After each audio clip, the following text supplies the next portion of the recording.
and flourishing Alabama with us.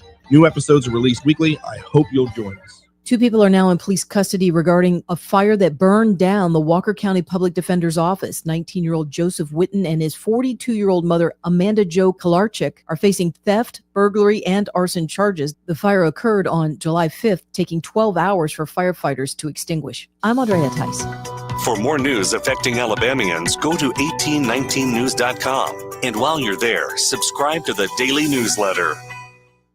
Whether it's day or night, hot flashes due to menopause can be unpredictable.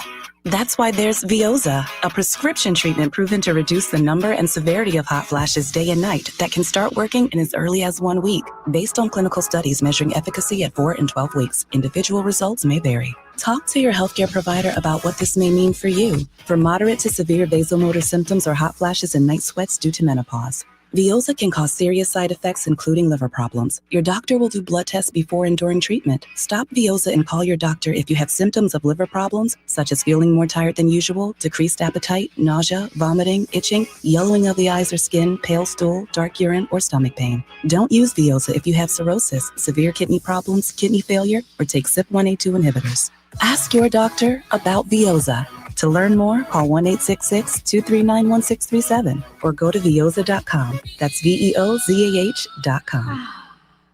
The Tears family has been your local Roto-Rooter service since 1964. Drain cleaning, plumbing repair, and those troublesome septic tanks, no problem. Technology has changed a bit in the last 54 years. Video inspections of lines to locate problems is available, as well as scheduling your appointment online. River Region residents have trusted Roto-Rooter for over half a century. You can too. Call today at 272-7130 or visit online at rotorooteralabama.com. Call Roto-Rooter, that's the name, and away go troubles down the drain. Roto-Rooter.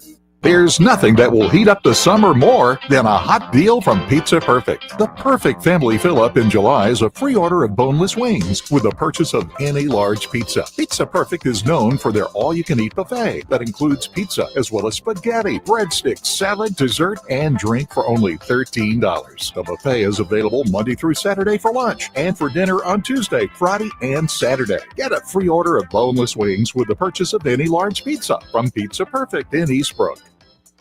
The views and opinions of the following program are solely those of the host and other contributors. These do not necessarily represent those of Liberty Acquisitions 825, Blue Water Broadcasting, its management, staff, or any advertisers.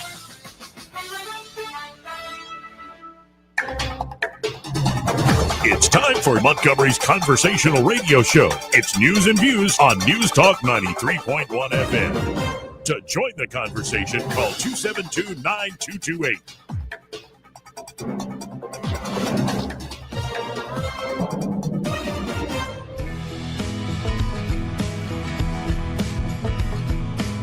Death to America, except for Joey. This is the top country. We live in the southeast.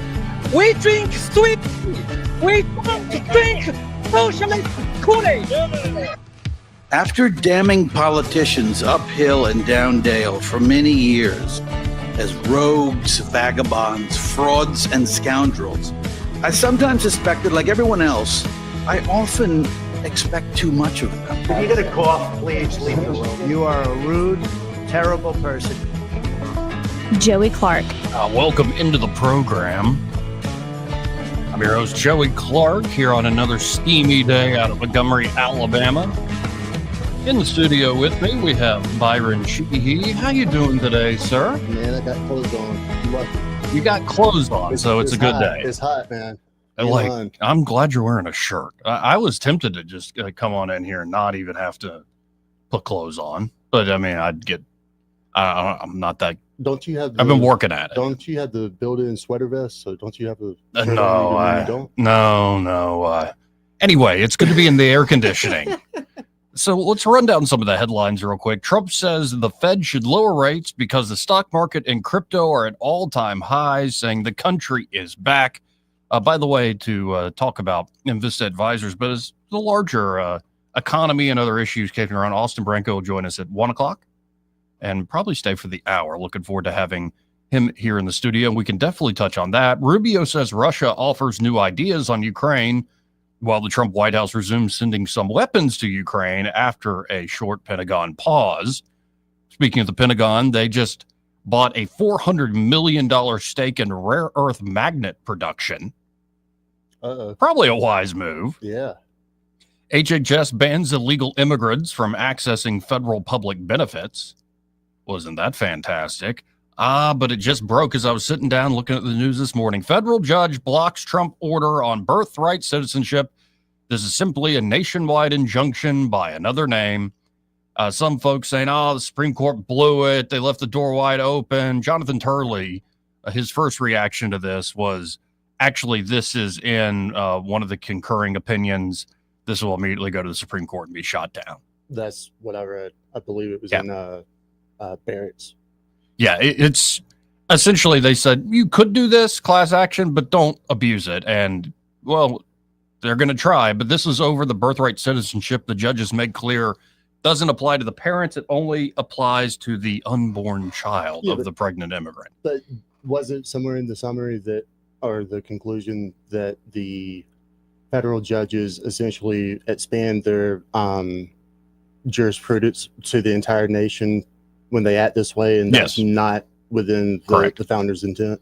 So absolutely correct. It seems like it's going to be a long-term potential win. The civil part was kind of troubling, but well, and here, as expected, again, I'm reading Jonathan Turley, a federal district judge just quickly certified a national class to enjoin Trump's birthright citizenship order. It's precisely what Justice Alito warned about, not in the, Barrett did the major opinion. Okay.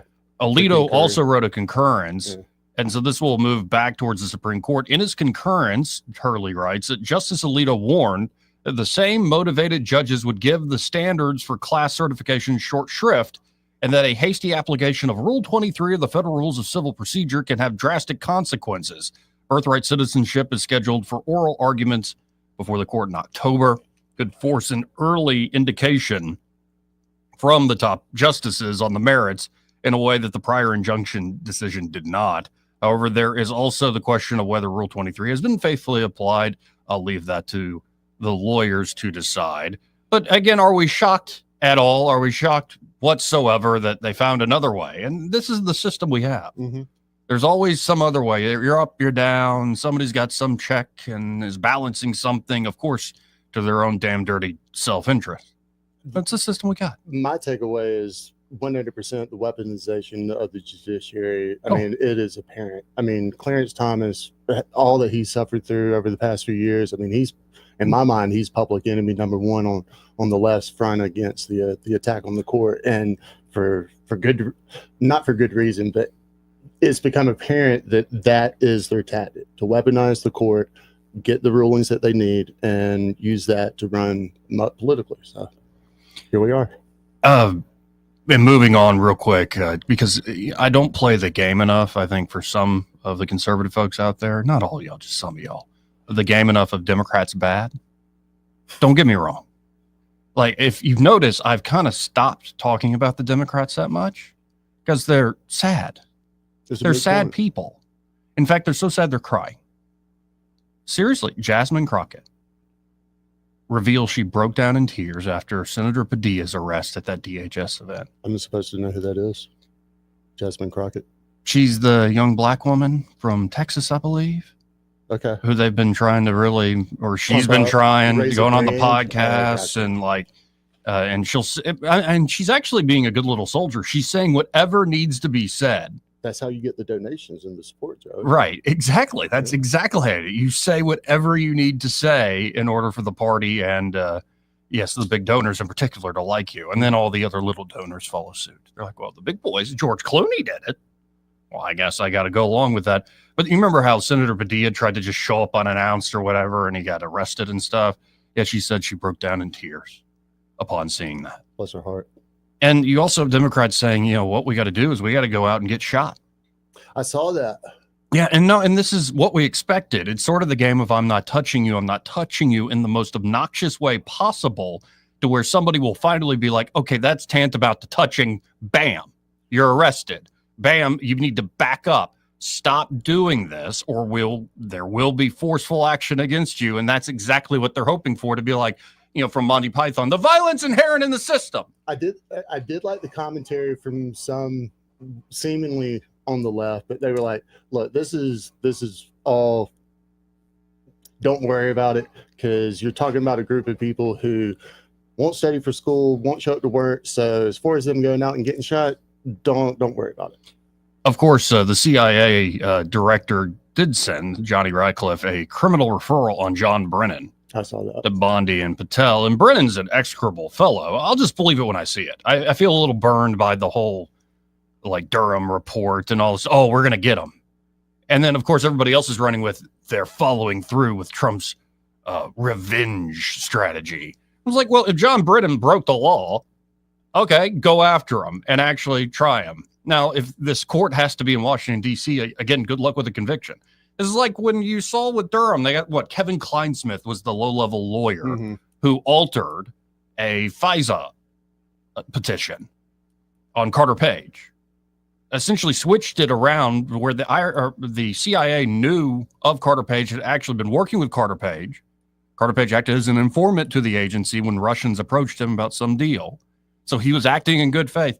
They completely flipped that around to say, no, actually, Carter Page was not known to the CIA and working for the Ruskies. Possibly that's why we need to spy on him. That was a lie. He was caught red-handed. And I think the worst of it was like, you can't work here no more, and we're going to take away your law license for a little while.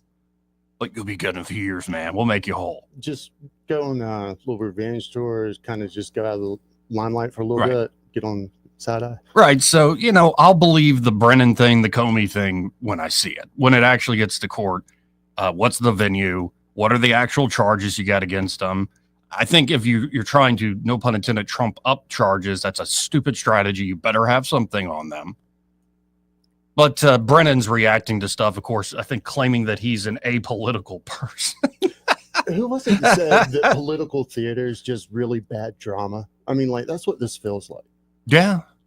At times, it does feel like a terrible reality show or soap opera. I don't want to watch this episode. Can we just skip it? Like, that's kind of where I am mentally. Well, and as you get more like younger folks, like and ladies in there, it really is more soap opera world where you're like, this is incredibly bad dialogue, and the drama is really stilted. But I really want her to take her clothes off. It's all emotion, man. It's very, very limited, like practical application, what voters actually care about and what motivates them. It's just all rah-rah, red versus blue, dim bad. So we could get into all that. But last night they rolled out Grok 4. Some problems? No, that was no problems on my end. Actually, Grok 4 is much more capable than Grok 3. I was using it this morning. Is it still anti-Semitic? No, that wasn't Grok 4. Okay. That was, some think it was a disgruntled employee who did something behind the scenes.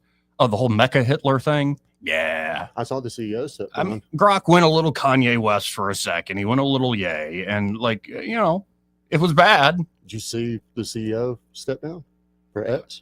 Yeah, but she had already been planning on that. Oh, I didn't realize that. Yeah. I just thought it was kind of like all the timing, and it's like, oh, clearly, but no, that had been planned for several weeks. But Grok 4 works beautifully. Like I was using it this morning. I've been trying to create a compilation of essays. I'm at the point where I have the essays and I've created my own order, but instead of having to do that over and over again, it's like put it into the Grok and like give me alternative orderings of this. And it's the Grok 3, it would take a while and it would also break. It would be like, it's too much information I'm throwing at it. I'm throwing 60,000 words at it at once. Grok 4 did this morning like a breeze. Like, and you can, for $300 a month, use Grok 4 Super Heavy. $300 a month? Yeah, this must be for some high-level problem-solving stuff, because the way I think Grok 4 Super Heavy works is it takes, like, multiple AI agents. So, like, the Grok 4 I used this morning, it's part of your X account. It's like $30 a month, whatever. Grok 4 is one agent thinking through a thing and figuring it out. Like, it thought through my 50 essays and was like, I think this order would work well. Here's my reasons for why. Here's thematic. Here's chronological. Here's why these might or might not work. That was one agent doing that thinking, one AI agent. Grok Super Heavy takes multiple agents at once to the same problem, and then all those agents confer with one another on what is probably the best answer. So it's like having clones of yourself solving the issue, and then you quantum on top of quantum. You get like the Council of Elrond together, and you decide we have to throw the ring into Mordor. Another little expand over here, increase the speed. No, but we should use it. It's a gift. No, get that agent out of here. Man, He's an agent of Sauron. I had a moment earlier this morning where I was just thinking, I was like, maybe AI is the answer to all of our political problems. Get rid of the human greed, corruption, graft, and put Mecha Hitler in there and let them. It better not be Mecha Hitler. It better not be the Genghis Khan AI bot. Like, how does that even happen? I think that would be a miserable existence. Now, I want to go to they did a big hour-long presentation, but this is a little portion of it. Musk with the XAI team. And here Elon's going to lay out the capabilities of Grok 4. And they showcase some of it if you watch the whole hour, how it's getting better at modeling and whatnot, just pulling information from the internet. Like they said, model two black holes colliding with one another. Mm-hmm. And it admits here, I'm exaggerating so a human could see it and it wouldn't actually look this way. But that's just pulling information from the internet.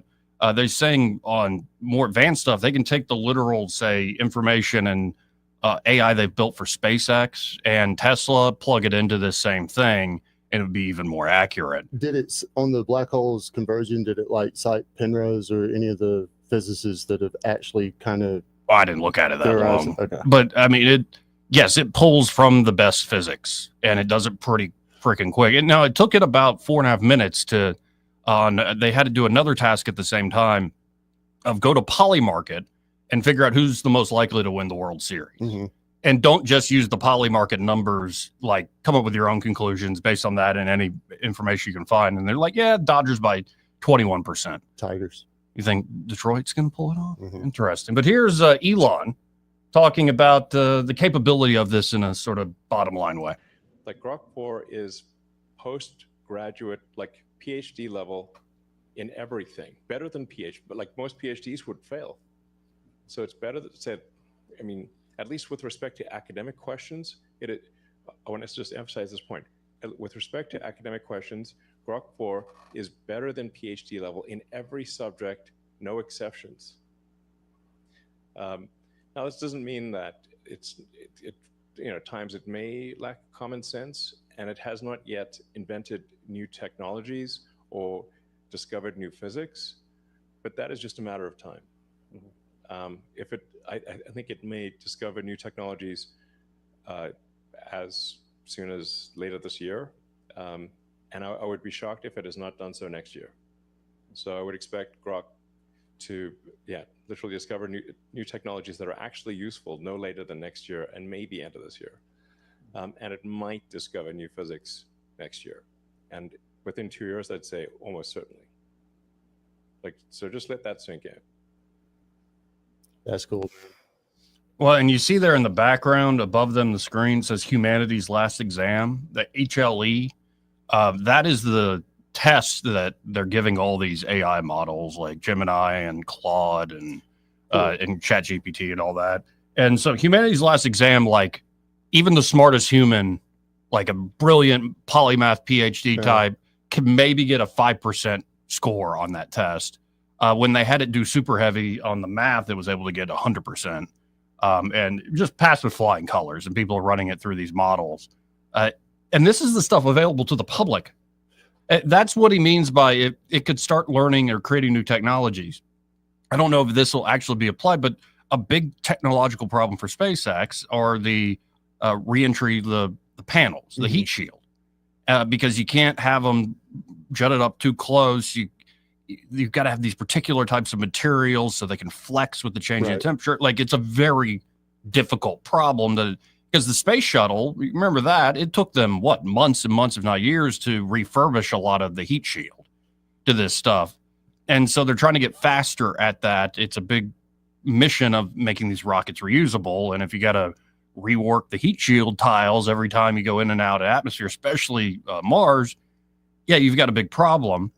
Could something like this AI using the real information, not just information pulled off the internet, real proprietary information from SpaceX, could this model actually create a new technology that solves that problem. I mean, aren't we already seeing that with AI? I mean, like the other You're getting day, closer and closer. CERN basically took a bunch of lead and made a small amount of gold from an applied material standpoint.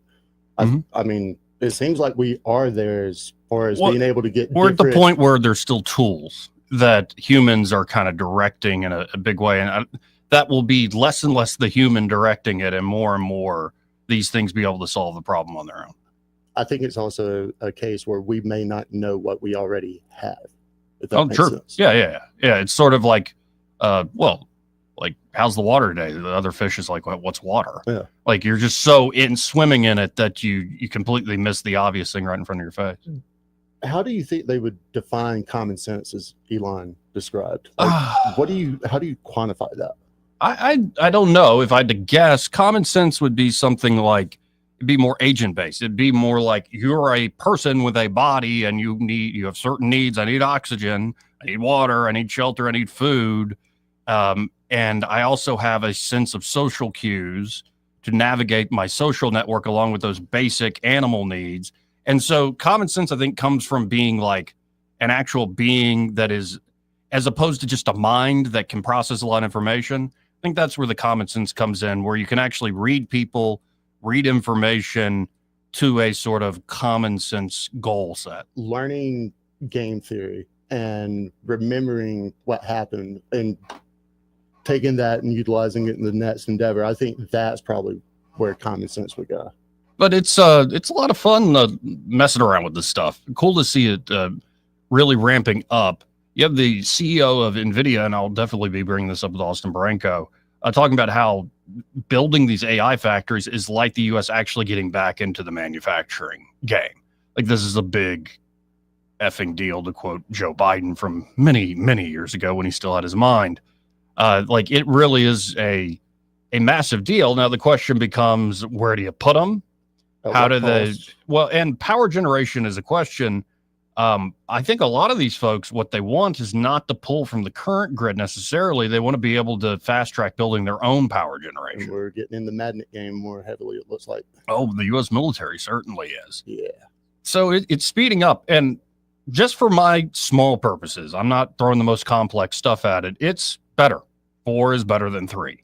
And it hasn't gone full Mecha Hitler on me just yet. So how much do you actually compile yourself? Because I've had people, associated on projects where I'd ask them to do something and they'd present something to me and be like, well, here you go. I got AI to do it. It's like, well, I could have done that. I wanted you to do it. So like, how much do you actually craft? For this particular project, I take the time I go to one Word document. It has one essay. I copy paste it, put it into one PDF, essentially. And at first I threw at it like 80 something essays. And then, like, give me just a simple list, give me a simple description, like summarize this stuff. So it's a page or two I'm looking at, not 300 pages of stuff. Gotcha. And then from there, it's more an assist in that way. And then it does help with sort of overarching themes and like reading through things. But yeah, no, at the end of the day, I'm the one having to curate it and make the final decision. So you use it as an editor and a fact checker. Yeah, or just to speed up something I would be doing myself. Yeah, it's not so much, it's not there, especially on the common sense side, as you just said. It's not there with the language. Even if you tell it to emulate this particular author, it's often stilted and not very good. Well, there was a joke in there somewhere about most of us not having very much common sense, so why should we worry about AI having it? It's a good point. And honestly, a lot of those guys in that room, all on the spectrum, I think. I don't know how much common sense and social sense is going on there in that room, but they're brilliant. It's pretty amazing how quickly the XAI team has stood all this up. It's done it in like a year, whereas other players had a few years to run on this. So moving at the speed of Musk continues. And it's stuff like this that I just find fascinating. I think it's the stuff that actually moves the world. I think it's more this in politics now, man. Yep. I mean, the politics is important to say the social side of things. It can be important on a lot of, certain laws and conventions and customs, and certainly the questions of war and peace. But when you look at most big changes, I think they're driven by technology. I remember getting into these arguments with my progressive cousin. Like things like ending of child labor and the liberation of women. Has child labor ended? Well, not globally. But for instance, ending child labor, a lot of people say the unions got legislation passed. I'm like, I don't think that legislation would have passed unless there had been technological changes underneath that allowed for more productivity to where people didn't need their kids to work the farm. Ding, ding, ding. Or go work the factory, even for that matter. Like there are a lot of things that change, say, the empowerment of women, like the pill is a big part of that. Like there are a lot of things that underlie the technological economic is, I think, a first order thing that allows you to make these social changes down the road. Oh yeah, it's definitely primary. Everything else is secondary after that. Right. And so are we about to see something similar?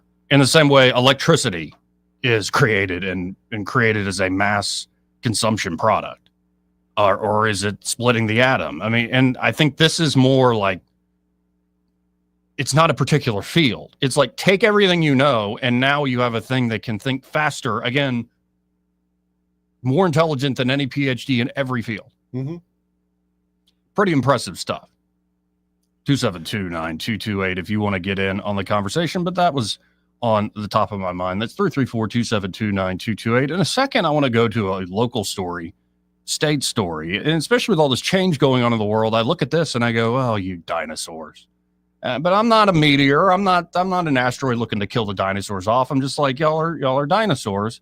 But taxpayer-funded Alabama public television slams Trump's rescission packages, forced to make difficult decisions. We'll get into what APT has to say about having some budget cuts in a moment. First, though, this part of the program brought to you by Josh and Leslie Ryder. They're at Dillon Rings. They're the best in the game. They really are. Full service jewelry shop there at Dillon Rings. And this month, the birthstone is Ruby. And so if you go to the Facebook page there for Dillon Rings, just DYLAN Rings on the Book of Faces, you'll see the latest, background and update post on Ruby, saying ancient Indians believe ruby had healing properties. They were convinced that ruby stones had the power to cure bleeding disorders and reduce various types of inflammation. Particularly large ruby specimens could bestow complete invulnerability upon those who carried them. And I'm seeing a few examples of beautiful earrings, rings, bracelets, a brooch, like there's pendants. Sexy color, man. Really great stuff. And I'm sure they have stuff in stock for this month. If it is your birthstone, somebody you love, that you know, I'm going to give them a birthstone and I'm going to give them the healing properties that the ancient Indians once. Just trying to woo somebody. Well, yeah, like you woo them with some woo-woo. Yeah. Like it could work out beautifully. Or it could be you go and look and you're like, all this is beautiful, but could you make me something custom? And of course, Josh Ryder can do that. He's an artist, man. The guy is brilliant at what he does. And Leslie does put together a great inventory, high-end to everyday stuff. Everyday stuff still looks great, but it doesn't break the bank like some of these high-end items. So get by there today. We'll tell you a little more about their services later in the program. But get by 119 Brown Springs Road here in Montgomery. It's just off of Atlanta Highway. And be sure to tell Josh and Leslie that Joey and Byron, those fellas on the radio, sent you. We'll be right back. He may not know whether he's coming or going, but whether you're going to work or coming home, Greg Budell is there. Mornings, 6 till 9, and afternoons, 3 till 6. Only on News Talk 93.1 FM, WACV. When you're hiring, have you ever felt like you're missing out on meeting truly great candidates for your roles? It seems impossible to find them, but they have to be out there somewhere, right? Well, they're not hard to find when you know where to go, and that place is ZipRecruiter. And right now, you can try ZipRecruiter for free at ZipRecruiter.com/radio. ZipRecruiter helps 10 million people with their job search every day. And because these people are actively looking for jobs just like yours, it's easy to find the right person right away. In fact, 4 out of 5 employers who post on ZipRecruiter get a quality candidate within the first day. But if you're not using ZipRecruiter, you're missing out. So see what it's like when the impossible is easy. When you go to ZipRecruiter.com/radio right now to try ZipRecruiter for free. Once again, that's ZipRecruiter.com/radio. ZipRecruiter.com/radio. Never miss out on great candidates with ZipRecruiter. For too long, Alabama's statewide news companies have shamed us for our conservative Christian values. Alabama deserves a news company that cherishes our culture, a company that isn't bought and paid for by the powers that be. 1819 News is that company. Run by Alabamians for Alabamians, 1819 News celebrates what is good and beautiful about our state, while exposing those who work against our values in secret. Just go to 1819news.com to learn more. Subscribe to our newsletter. That's 1819news.com. What's your biggest investment? More than likely, it's your home. So treat it that way when you hire a painting contractor. At PBS Painting, there are no gimmicks, no $99 specials. Just quality painting and someone who treats your home with the same respect that you do. At PBS Painting, we have been painting for years and look forward to many more years to come. With PBS Painting, the job gets prepped properly, whether it's cleaning, scraping, or priming. We always use quality products, which is a must for a quality paint job. So if you're looking for a painter that doesn't need upfront money and is on the job at all times, then please give me a call. Scott Bowers and PBS Painting, 294-5122. That's PBS Painting, 294-5122. Look at some of our work on Facebook at PBS Painting Montgomery. The Rich Thomas Weather Network is brought to you by Ernest Financial. If you're tired of losing your money in the stock market, call David Ernest, 334-279-7431. Ernest Financial, LLC. Rich Thomas Weather. Well, hi, everybody. Subtle changes in our forecast over the next few days in that we'll still be in the low to mid 90s. We'll still have triple-digit heat indices nearing the 105 danger range. There will still be a fair amount of sunshine, but in the afternoon hours, today, tomorrow, and Saturday, the number of storms on the radar will increase. Still random. Not every town will get a big downpour, but some towns will get a lot. Our weather app will keep you on top of the action. Lows at night will be in the low to mid 70s. Pretty typical July forecast. From the Blue Water Weather Center, this is Rich Thomas. At CB&S Bank, we've been meeting the needs of our customers since 1906. Need help setting up new business goals? Our line of commercial loans can help you achieve them. Go to cbsbank.com to find a location near you. All loans subject to credit approval, member FDIC, and equal housing lender. On FM, on your smartphone, and online, the River Region's most trusted voice. News Talk 93.1 FM WACV.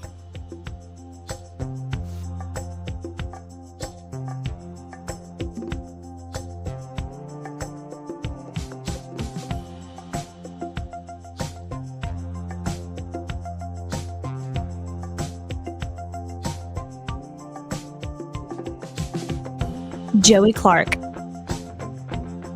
Welcome back. I'm your host, Joey Clark. Byron Sheehy here in the studio with me. And on the phone at 334-272-9228, we have East of the Rockies. Hey, East. How you doing? Hey, how you doing, Byron? Good to hear your voice today. What's up, East? Hey, man. Hey, look, I'm going to go back to 94 when I first started using the internet to look things up. And I noticed that there was a propensity on the part of the, at that time it was Yahoo, to simply tell me what it was that they wanted me to know. Like if I looked up any given subject, all of the stuff that was loaded in first was stuff they were advertising, things they wanted me to know. And then you had to go way down the page to alternate opinions. Oh, sure. Now, your what do they call it? Chat GPT?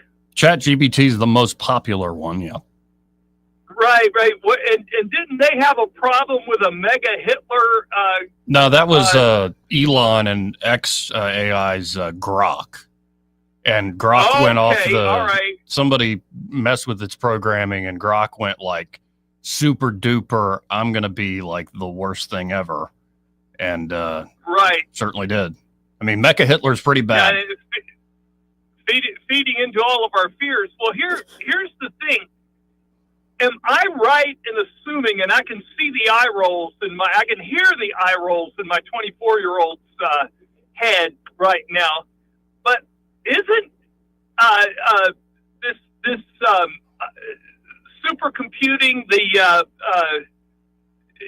isn't it just an aggregate? I mean, it takes information that we give it, yes, and it spits it out real fast. I mean, I'm not Mr. Spock, but AI is only as good as what we program it. Is that not true? For now, definitely true. Yeah, it's a very complex mirror of us. Now, it is a little better than, it's not like it just copies, pastes, and spits out.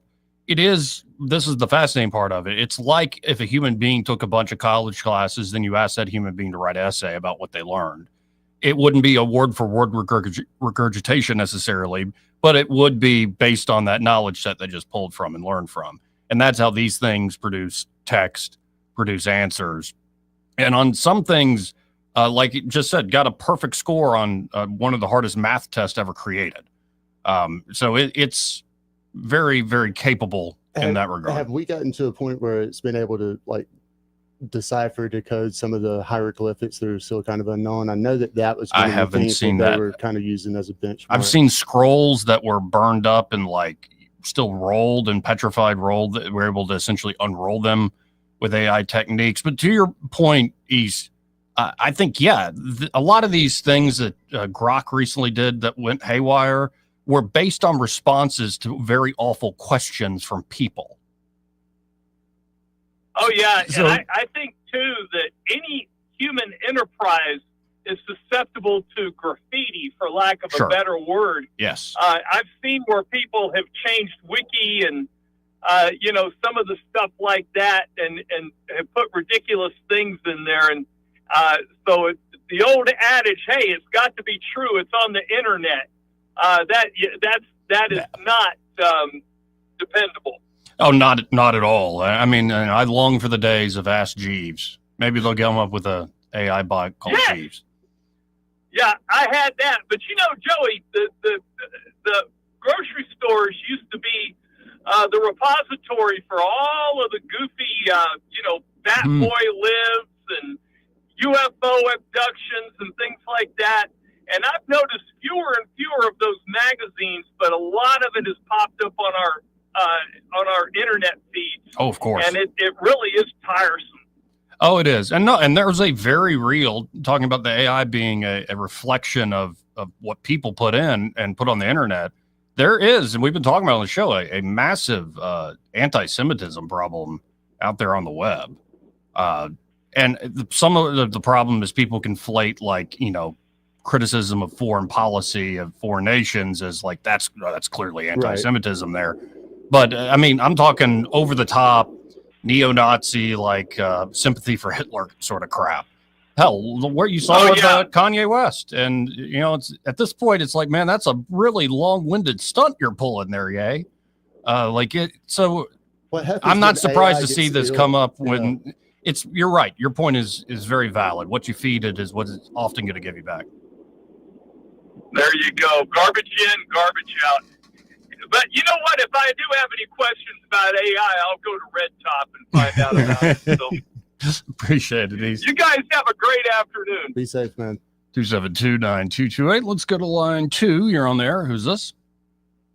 Hello, sir. It's Cameron. Hey, Cameron. How you doing today? I'm doing pretty good, sir. Getting to listen to y'all. What's on your mind? Well, I'd like to make a point. I've spent my adult life in computing sciences. It's been a very interesting ride. But I'm not afraid of AI myself. Mm-hmm. Because the human mind blows my mind. When you stop and think about it, intentional intelligence will outlast artificial intelligence. Now, humans are capable of intentional intelligence. I believe we're a bit off the rails right now, but I believe we're going to react as a nation, as a family. I've changed the way I raise my kids, even though there's only spaced about 2 or 3 years in between. But artificial intelligence is held captive by the data that's fed into it. Now, there are scary stories. I believe the cautions that are placed in our minds are valid if we just give up. Oh, sure. But if we turn our minds and our hearts toward our children, I believe intentional intelligence will win. But some of these mindless things recently show how deeply ingrained it is. And I love our nation. I love our heritage myself. We have to understand the responsibility that is ours when a mind is forming. And I believe a nation that focuses on that will straighten up. Very well said. Appreciate it, Cameron. Thank you, sir. You bet.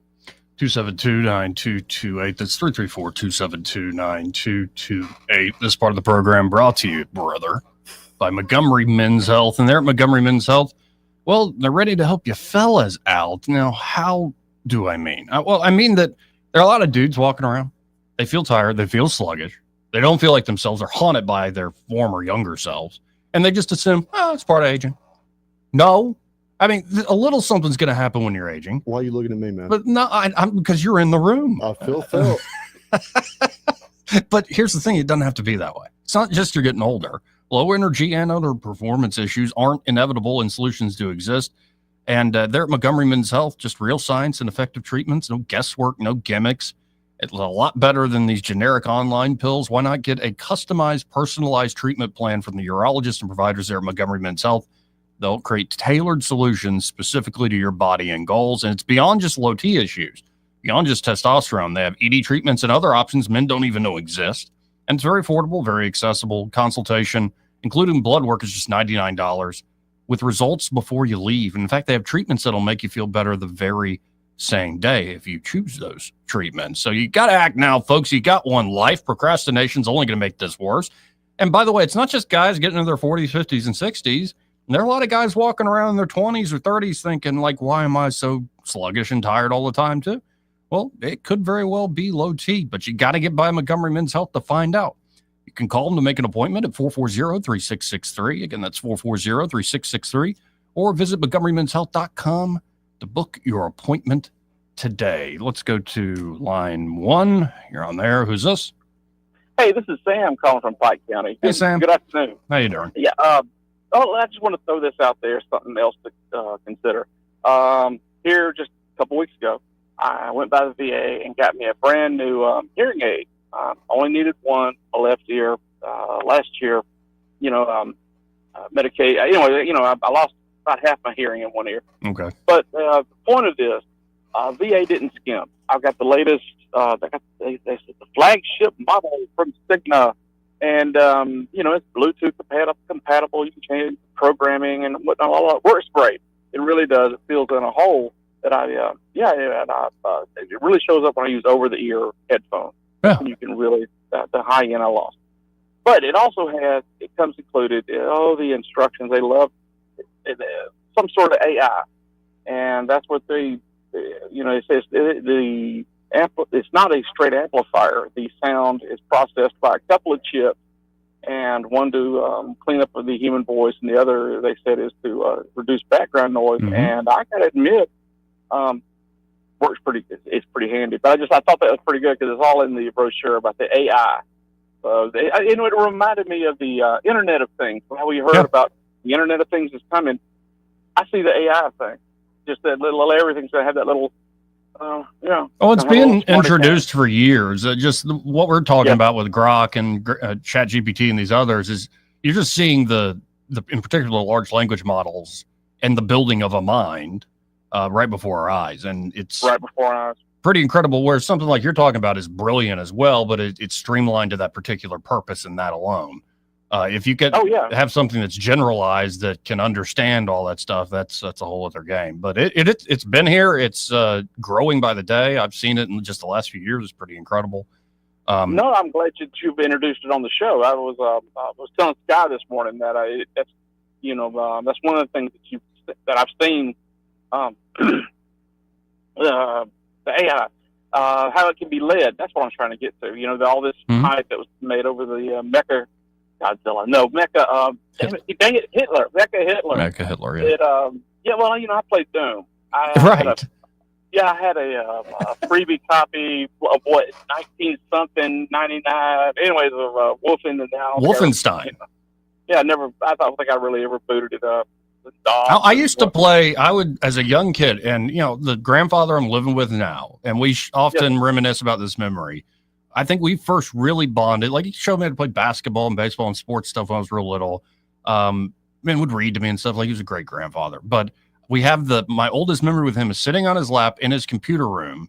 He's got a pipe with no tobacco in it because he quit smoking, but he just for some reason kept the chewing on the pipe habit. And we're playing Wolfenstein and Lemmings on those games. And so I was introduced to Mecha Hitler quite early because we were that good at the game. He's the final boss. Okay, beautiful. Joey, you've made my day again. Let's see, there was something. Oh goodness, Sambo. There was something else about the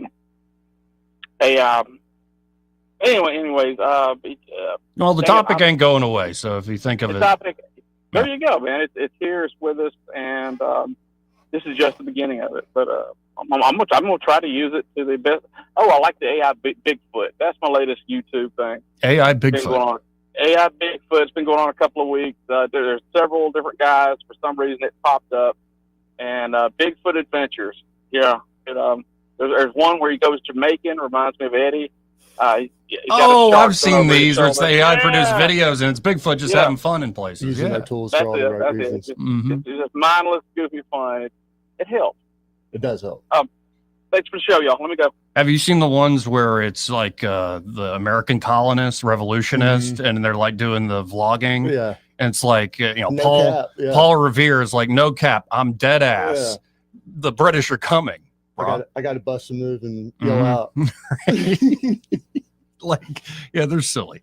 And it is getting sillier and sillier. There are wholesome moments. There are horrific moments. Again, this thing is a reflection of, I think, human nature. It's a reflection of us. And so we need to understand how to constrain these things to a degree. I mean, I saw a clip the other day. It was pretty much like a full featured movie that was put together in about 30, 45 minutes. It's pretty amazing. And when you think about they can digitize your old favorite stars, mix them in with the new ones. I mean, like, entertainment's going to. And this is as often the focus is on the capabilities. Like, how capable is Grok and ChatGPT and these video creation things. And like, we can all see and have examples of stuff we've seen. Like, that's just mind blowing that was done in like 30 minutes. One guy putting inputs in, incredible stuff.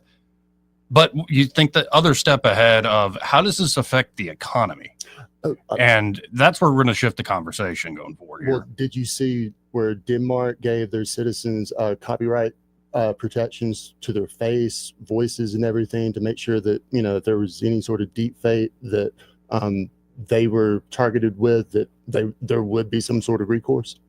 I didn't see that, but that sounds like a pretty good idea. It's kind of in that vein of, your personal identity get compensated for it from all these advertising firms and everything too. So. Well, and then there's a question of, could they use your image or anything you put out in public on the back end training? You just have that copyright protection on the output. Like, on the input, it's going to consume everything that's available, but on the output, you better not cross these particular lines. Don't use my name, image, and and that's already happening with ChatGPT. That's already happening with some of them. They didn't require a law. It's already a. I didn't know we had those built-in protections. For instance, go try to make a cartoon out of like some big names. It often will say, for copyright reasons, we won't. But it'll give you a runaround and say you can suggest to do it kind of look alike, but a 1-to-1, and I don't know if it's updated. Like, if I did a 1-to-1 KIV, it might spit out, we can't do that. It depends on the person, I suppose. All right, a serious question. There's the sort of dark web, and then there's the public web. Is there going to be a government side AI and then a already exists, dumbed down consumer version? Probably already exists. But we got to hit this break. First, though, this part of the program brought to you by Bo Goodson of the Goodson Group. And there at the Goodson Group, Bo and his team are ready to help you whether you're looking to buy or sell here in the Montgomery and surrounding areas. Now, Bo's been working in the River Region real estate market for about 50 years now, so he really knows what he's doing, put together a great team to help him do those things. And of course, they can not only help you with buying and selling your property, but have management services available should you want to rent out your home. And then the crown jewel there at the Goodson Group is the Bo Goodson Real Estate School, one of the most highly acclaimed real estate programs here in the state of Alabama. It's because of Bo's 50 years of experience, also a very interactive course.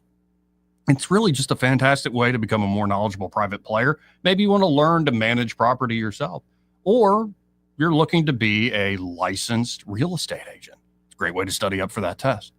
So y'all check out the Goodson Group today. To learn more, you can always go to thegoodson.group.com or give them a call at 551-0225. That's 551-0225. Bo Goodson of the Goodson Group, great sponsor here of the program. Want to carry News Talk in your pocket? Download the News Talk 93.1 app from the App Store. Available on iPhone and Android. Never miss a moment. Download now. Hi, this is Brendan with Royal Furniture. A big thank you to Blue Water Broadcasting for helping us launch our Alabama stores in Prattville, Montgomery, Auburn, Gadsden, Athens, Decatur, Oxford, and Florence. We appreciate your hard work and dedication. Here's to a strong partnership and even stronger results. Thanks, Blue Water. Blue Water Broadcasting is the #1 most listened to radio group in the River region. Find out how to put this reach to work for your business. Call us to find out how we can help. Blue Water Broadcasting. Local folks helping local business. Do you have real estate problems? Whether you're facing foreclosure, inherited a property, or have costly repairs, we understand. At Rapid Fire Homebuyers, we're here to help. Any condition, any situation, we'll give you an honest cash offer for your home so you can move forward. Because when real estate problems cause you uncertainty, you deserve a solution you can trust. Any condition, any situation, we're here to help. Give Rapid Fire Homebuyers a call today at 334-675-1000. That's 334-675-1000. When news happens, you'll hear about it first. The River Region's most trusted voice. News Talk 93.1 FM WACV. Joey Clark. Welcome back. Before we bring in Austin Barenko for the next hour, let's go to Joey from Prattville. Hey, Joey, how you doing? Oh, if I was any better, I'd be a twin. All right. How y'all doing today? Life's good. Perfect, man. That's all we can ask for. We woke up breathing and we got smiles on our face, even if we don't like it. Amen.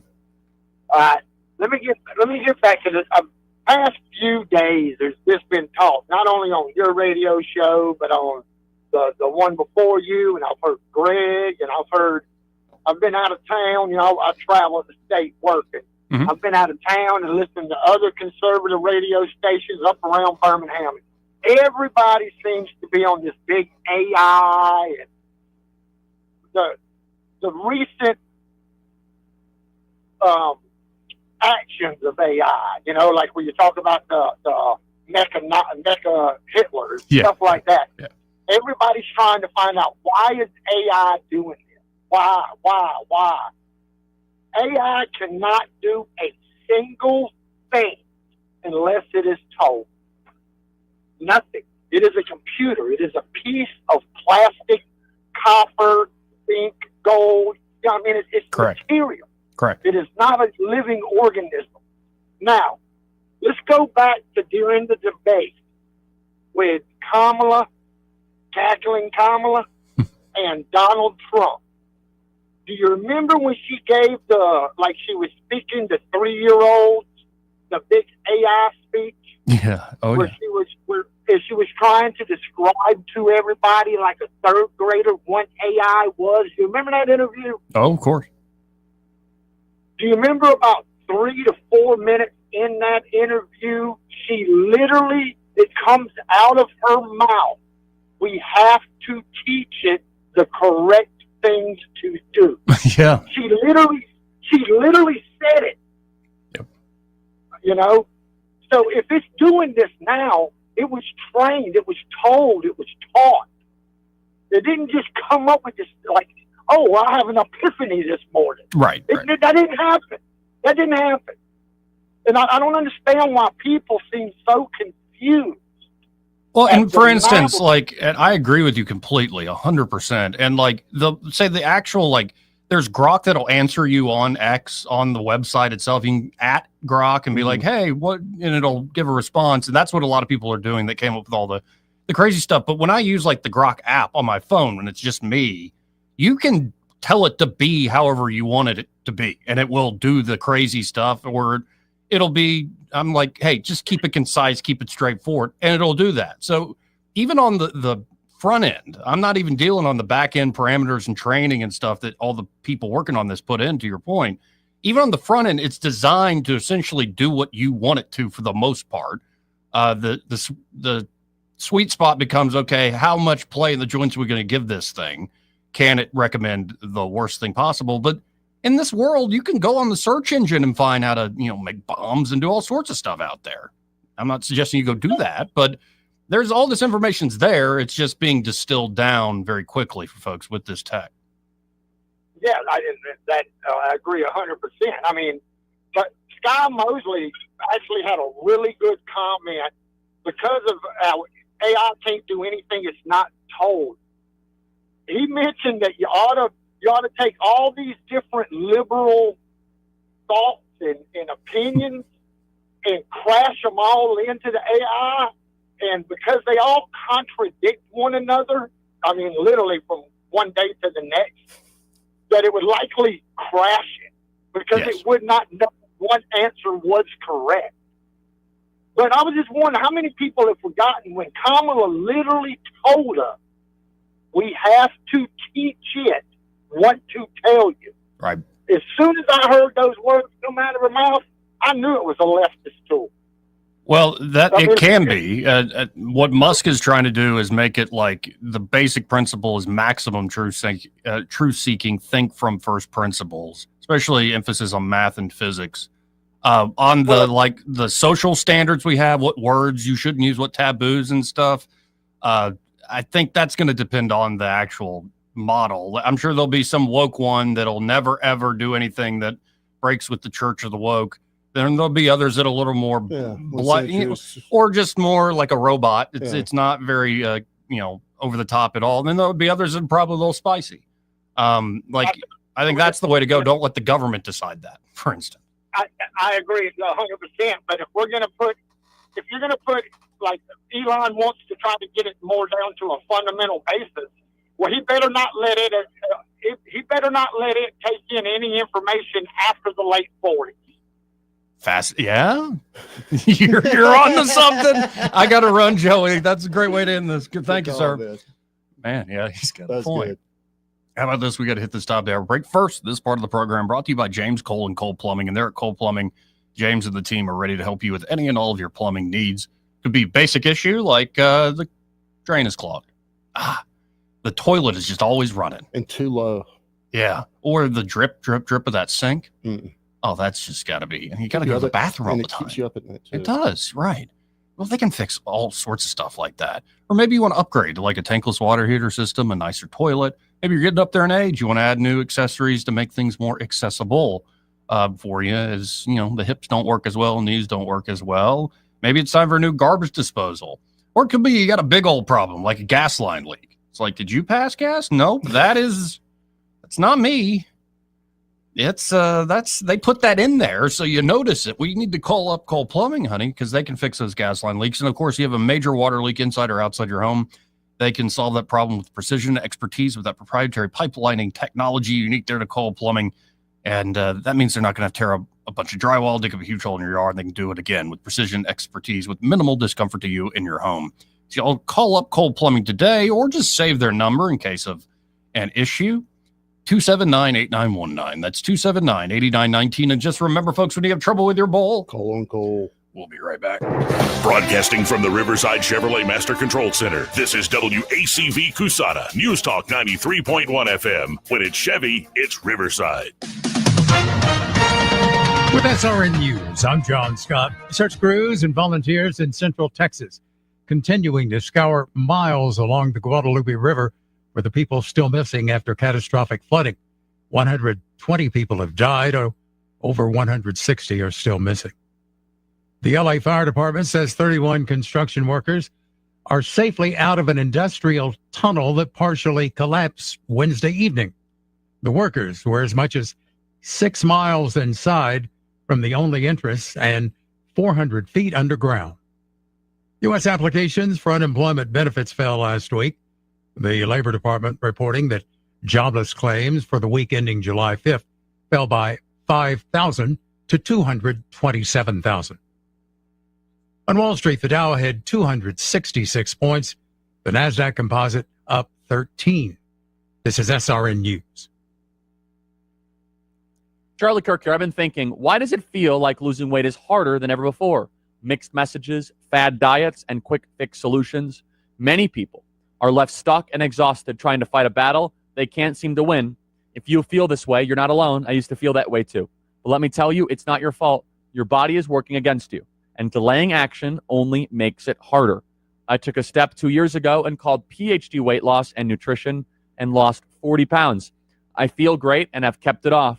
If you are ready to make a change for life, call 855-696-2020. That is 855-696-2020 to schedule your weight loss consultation.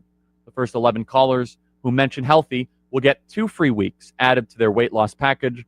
Call 855-696-2020 and mention the word healthy. Visit them at myphdweightloss.com. That is myphdweightloss.com. It works, everybody.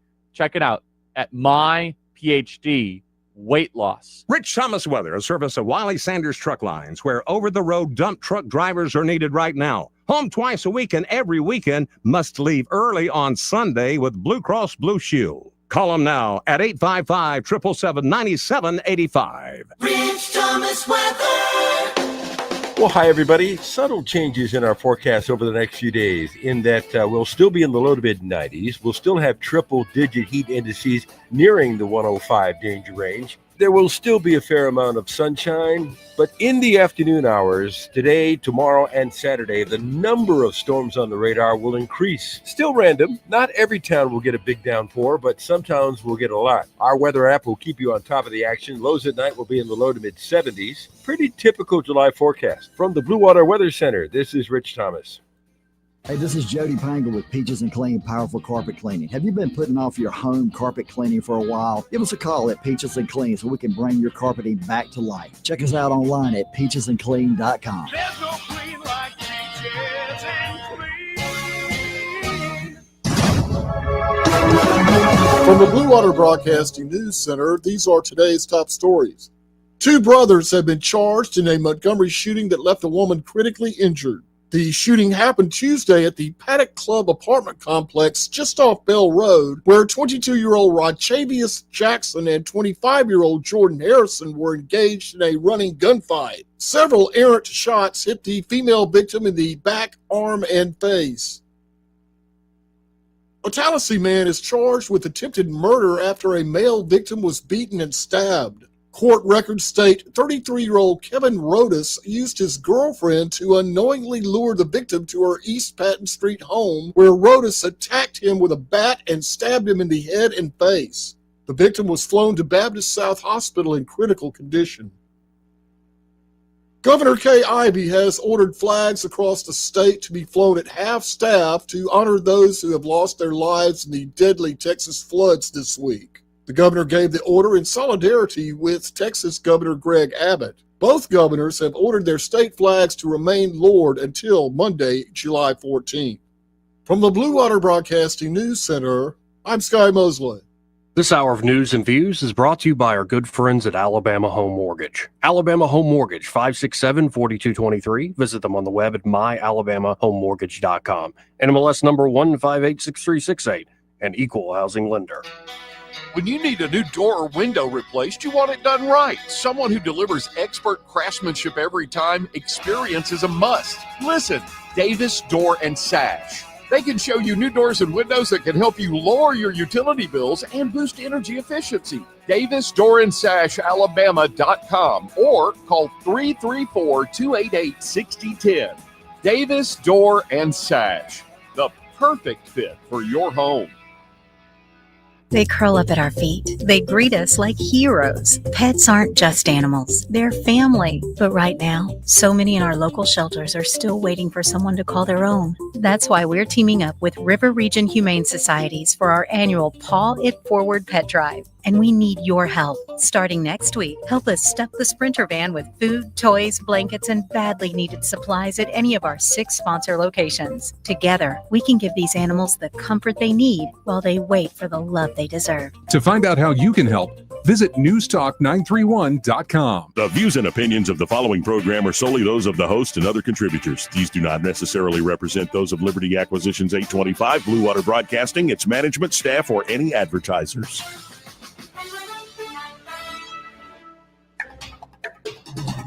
It's time for Montgomery's conversational radio show. It's news and views on News Talk 93.1 FM. To join the conversation, call 272-9228.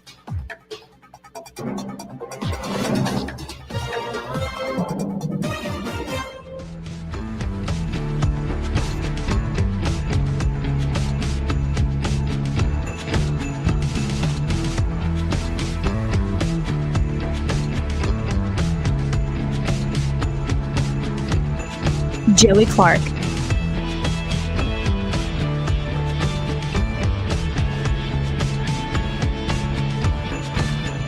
Welcome back.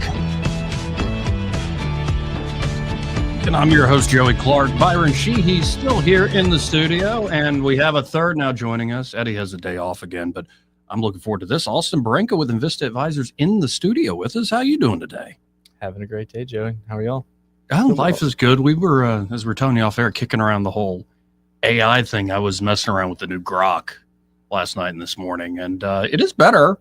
It's a shame that you had those awful headlines about Grok going really, going full Kanye. Yeah, going dark. Yeah, we don't need that. But I've been trying to think through before we get into like Invista and a few other things here. Been trying to think through what might be the economic impact, and before us three get into it, this clip came out, I believe this morning.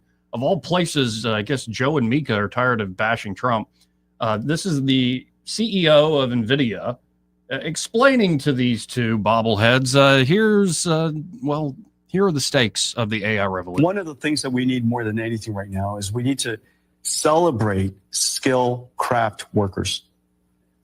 You know, we've moved away from industrialization and manufacturing for so long that there's a void for the ability to manufacture things, make things with our hands, build factories, manufacturing things. And so I really love the fact that at the moment we're reindustrializing the United States, we're building AI factories. These AI factories need skilled craft. We need to go back and make sure that the trade schools are really well invested in, that we celebrate this entire industry and this entire field. Well, and so my sense of this is that this continues to speed up the whole industry. Like it's been around for a while, like when I first messed around with ChatGPT, but now like the amount of people using it and the amount of people demanding it to solve all sorts of different types of problems. So how should we think about this? Yeah, I totally agree that you need to be using it. And in our office, between the older and younger generations, which were pretty well spread out, you know, we have 3 guys under the age of 40, and we have, 3 producers over the age of 40, closer to the age of 60, 65. But I was surprised when we were in a committee meeting the other day, and Brant, our head portfolio manager, uses Grok, and I use ChatGPT. Okay. And I'm not on Twitter, which is probably one reason that, Grok isn't my first go-to, but I'm sitting here listening. I was like, man, he's into this other AI. I'm over here. But no matter what, if you're not using one, you're getting left behind. You can use it for everything. And so I think kind of to, the CEO that we just heard talk, one thing that is glaringly wrong is, we've gone away from manufacturing and, skilled labor, and even call it blue collar, to where everyone wants to be white collar. These AIs are making some white collar professions obsolete very fast.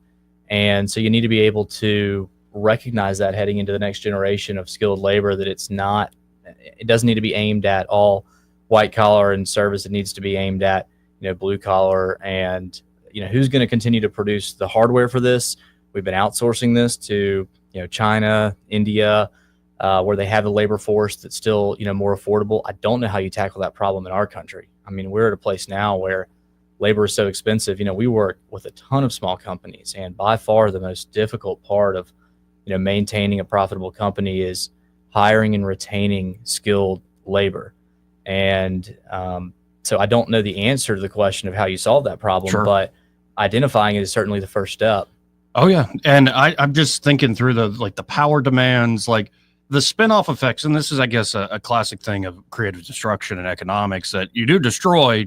You destroy the horse and buggy with the car, but think of how many jobs came from the car industry. Absolutely. I do think that moving forward is better than moving backwards. And, the people that aren't making the changes to move forward and incorporating this into their practice are going to have problems. We try to incorporate this as much as we can. Correct me if I'm wrong, you use Grok. I really don't. But Chad, he's our new hire out of Auburn. He's been with us 2 years. He's great. He uses both. And he says, I prefer to use for computing Grok because it breaks down formulas for us. And to a degree, when I use ChatGPT, it does as well.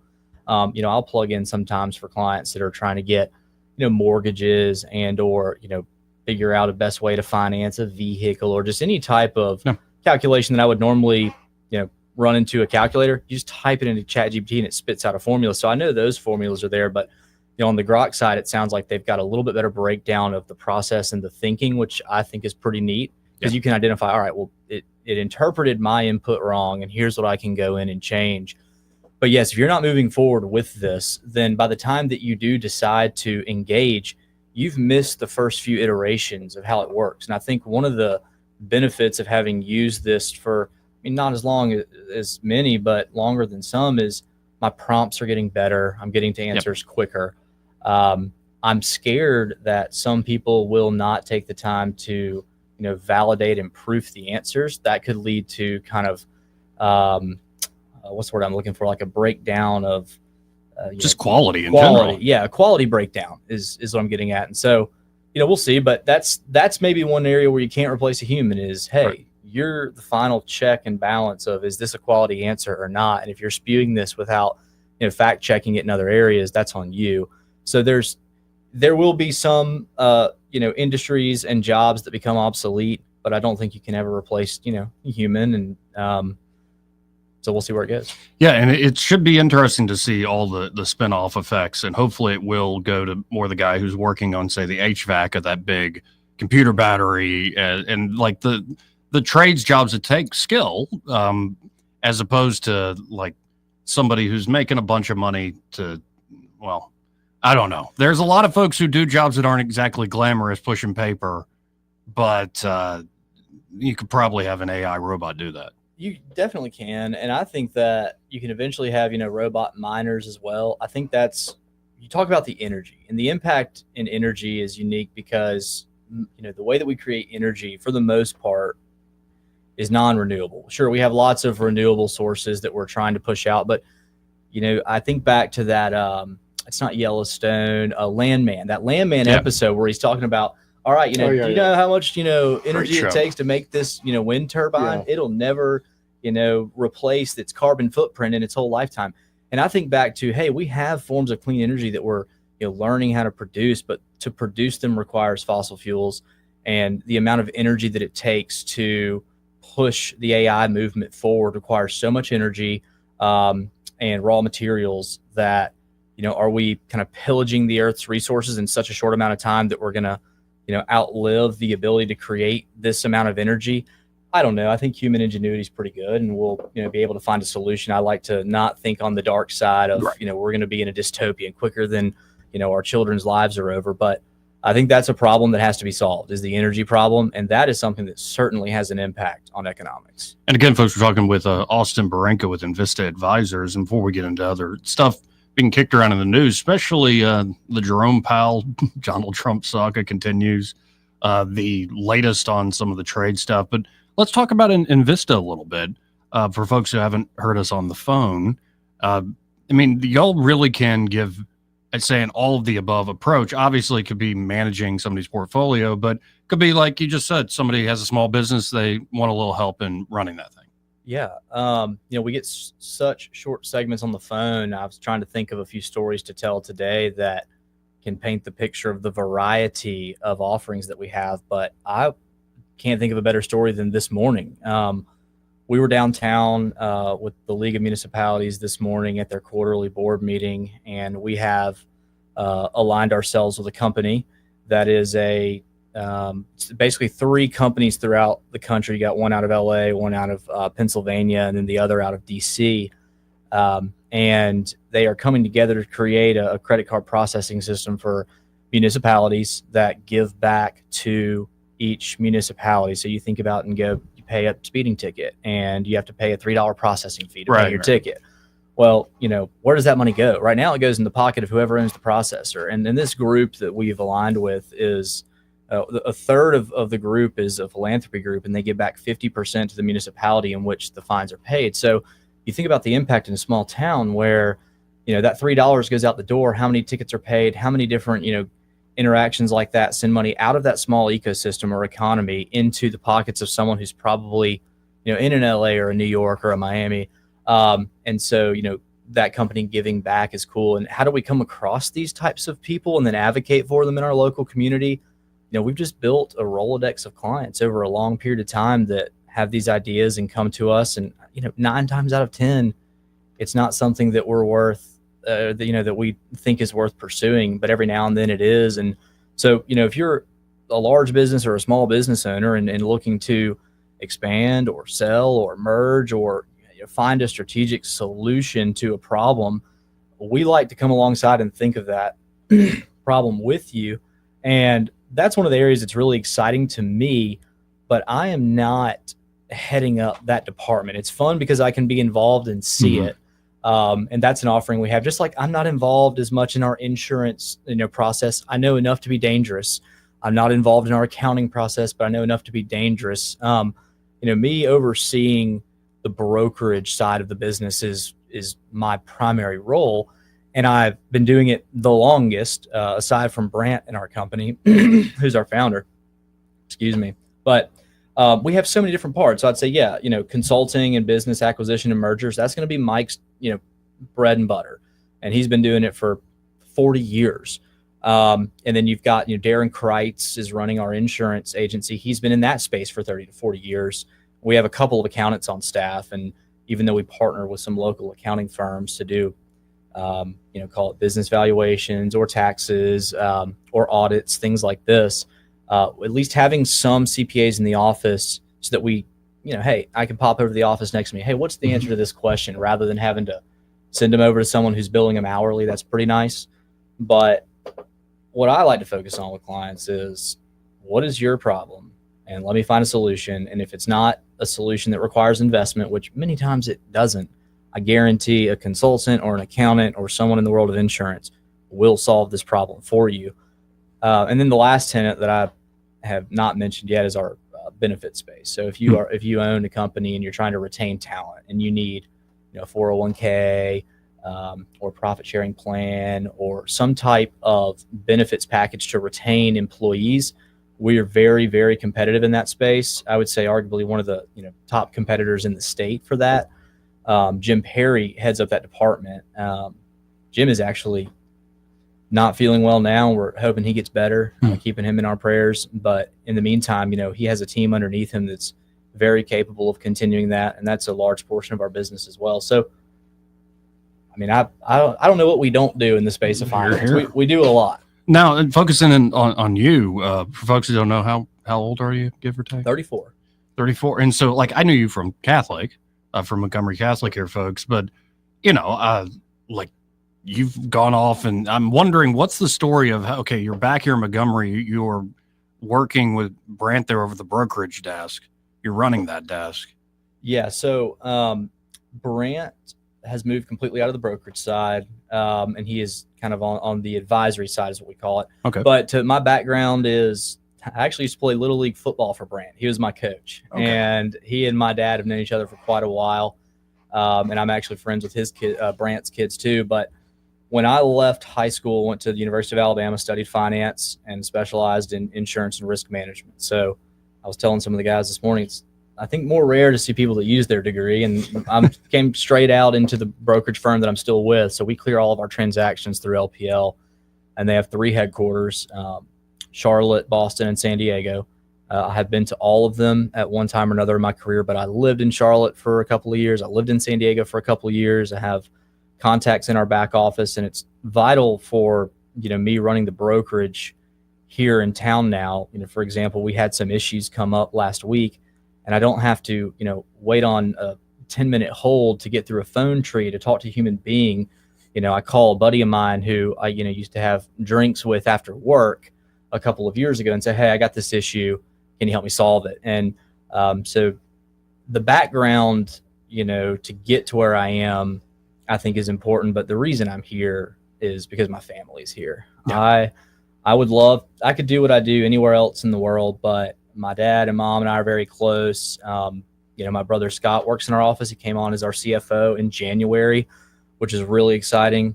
My youngest sister just graduated Auburn. She moves to Atlanta this weekend, but she's been working remotely since she took her job, and she's been in the conference room of our building. So having her in there has been great. I'm a family-oriented person. Now that I've got 2 young daughters, being near both my family and my wife's, my wonderful wife, Megan, of 8, almost 9 years, and we've been together over a decade, is from Dothan. We met in college, and her family being in Dothan is awesome. We spend a lot of time with that side of the family, a lot of time with mine, and that's what brought me back here, and wouldn't change it for the world. I'm probably one of the biggest Montgomery, Alabama advocates you'll find. Yeah.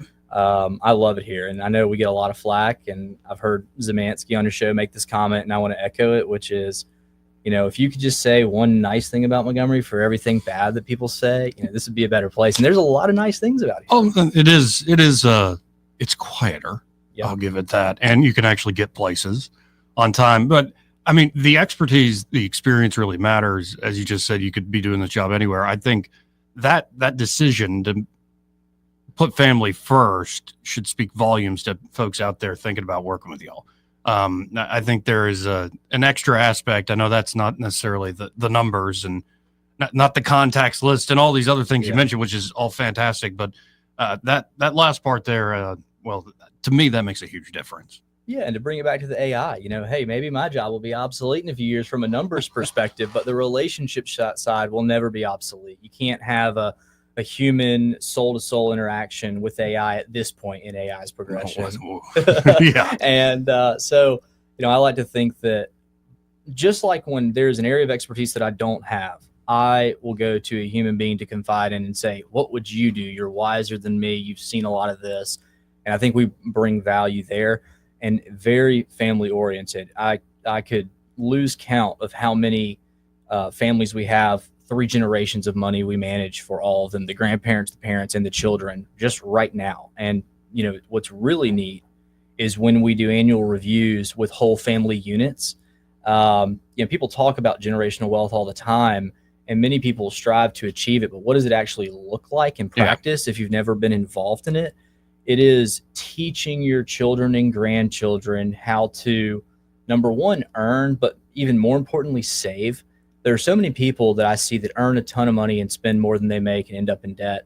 And there are so many people, families that are fantastic clients that, make well within the median or beneath the median income for our area, that have saved more than you could imagine. And they have ingrained in their children how to save and, what is appropriate and is not appropriate to spend on. And when you get into coaching habits or behavioral finance, as we call it, that is another area that I feel like we really excel at. Well, and, I was talking about with another sponsor, Madeline over at Alabama Home Mortgage, that, you're doing the job and you're looking at the numbers, but there's something about, we got this particular thing done, and you see the human side of it. Yes. Like, this really is going to work. And in some cases, especially stuff y'all do, it's pretty high stakes stuff like this. You're talking about that generational transfer of somebody's life's work. Definitely. And the main demographic of our client base is retirees. And those are the people that need their money managed. When you're heading towards retirement, you're earning and saving. And at most people my age are probably self-managing. And then when you get to retirement, you really want someone to make sure, hey, I'm not withdrawing too much monthly. I'm maximizing my tax advantage from, each of my retirement accounts. Which ones do I pull from first? Which ones do I wait on? Social Security. But it's in that phase that I spend the most time. And the most human element, I think, is I probably monthly, have a handful of clients pass away. So mortality is a real thing in our industry. And I've seen, and that's why I've become a little bit more familiar with the insurance space, is the families that have the most success in transferring generational wealth all have insurance policies in place at a young age, and they're constantly reviewing and updating them. And when that's top on your mind, when I'm settling estates monthly, and it's a tough thing over and over and over, it lessens the blow a little bit to know that you're not having to struggle to bury a loved one. Those things are in place, and that's a very human element of what we do too. Well, and folks, if you like what you're hearing, and I mean, of course, you hear Austin 3 times a week, for the most part, just call them up there at Invista Advisors, 387-0094. If you're looking to have, maybe you have been self-managing, you want some pros to help manage that, especially as you're near or in retirement, or maybe you are a young person just starting a family. Maybe you have a daughter or a son you just born, and you're really now thinking in a very responsible manner. It's not just you and not just you and the wife. It's a really serious thing. Like, you can start early and get a plan going early. And as you just heard Austin say, moving around all the different desks, there's somebody there that can help solve that problem. So call them up at 387-0094. Again, that's 387-0094. And be sure to tell them you heard Austin in studio with Joey. Want to work with those folks. Now, I got to hit a break here in a second. But when we come back, let's kind of do just a big overview where we're at with like markets, because it's been a roller coaster this year for all sorts of reasons we can get into.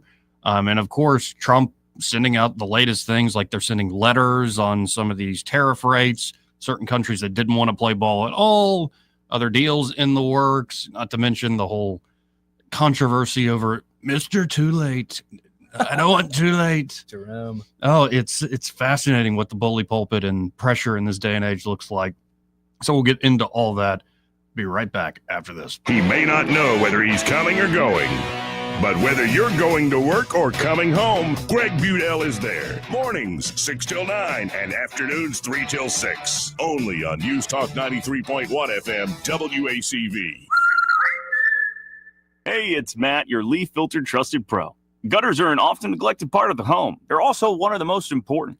Clogged, overflowing gutters can cause serious problems like foundation damage or basement flooding, which can cost thousands of dollars to fix. Let's face it, cleaning gutters yourself is not only a hassle, it can be dangerous. But when you get Leaf Filter, you'll never have to worry about cleaning clogged gutters again. Get started today by visiting leaffilter.com/radio to schedule your free inspection. If you decide to move forward, we'll professionally clean, realign, and seal your gutters before installing our patented stainless steel micro mesh system. Leaf Filter keeps out everything but the water. And it's backed by a lifetime transferable no clogs warranty. So you're protected for good. We're in your neighborhood and ready to help. Visit Leaf Filter today for a free inspection and estimate, and you could save up to 30%. Visit leaffilter.com/radio. That's leaffilter.com/radio. This is David Ernest from the Health and Wealth Show. We like to cut up and have fun, maybe poke a little fun at some politicians, but we don't take ourselves too seriously. One thing we do take seriously is your personal finances and your plans for retirement. You can tell by listening, we're a little different. Yeah, we like to have a good time on the radio, but we're dead serious about your financial future and helping you achieve your goals. At Ernest Financial, we're committed to giving you the attention you need. We don't treat you like a number. You're way more important to us. At Ernest Financial, it's about helping you today and preparing you for tomorrow. People call us who are on the verge of retirement, and they know they need a plan for the future. No matter where you are in life, Ernest Financial will help guide your every step towards retirement. Give us a call and let us show you what our individual customer attention can do for your future. Concerned about your retirement? Call David Ernest toll-free at 833-596-7233. That's 833-596-SAFE. Are you tired of the mainstream media's biased reporting? Do you want to stay informed on the news that really matters to you? Look no further than 1819 News. At 1819 News, we bring you the latest in Alabama news, politics, sports, culture, and more. We've assembled a team of journalists with Alabama values dedicated to the truth and the truth alone. Visit us at 1819news.com today. That's 1819news.com. Subscribe to our newsletter. Honest News, Alabama Values. This hour of news and views is brought to you by our good friends at Alabama Home Mortgage. Alabama Home Mortgage, 567-4223. Visit them on the web at myalabamahomemortgage.com. NMLS number 1586368. an equal housing lender. Welcome to Eclectic Coins, Montgomery's largest coin dealer, specializing in buying and selling investment-grade gold and silver coins. And they have a large selection of rare coins and coins from around the world. Visit them at 543 Northeastern Boulevard or on the web at eclecticcoins.com. Eclectic Coins, where collectors who know go. Here at Adams Drugs, we let our customers do the talking.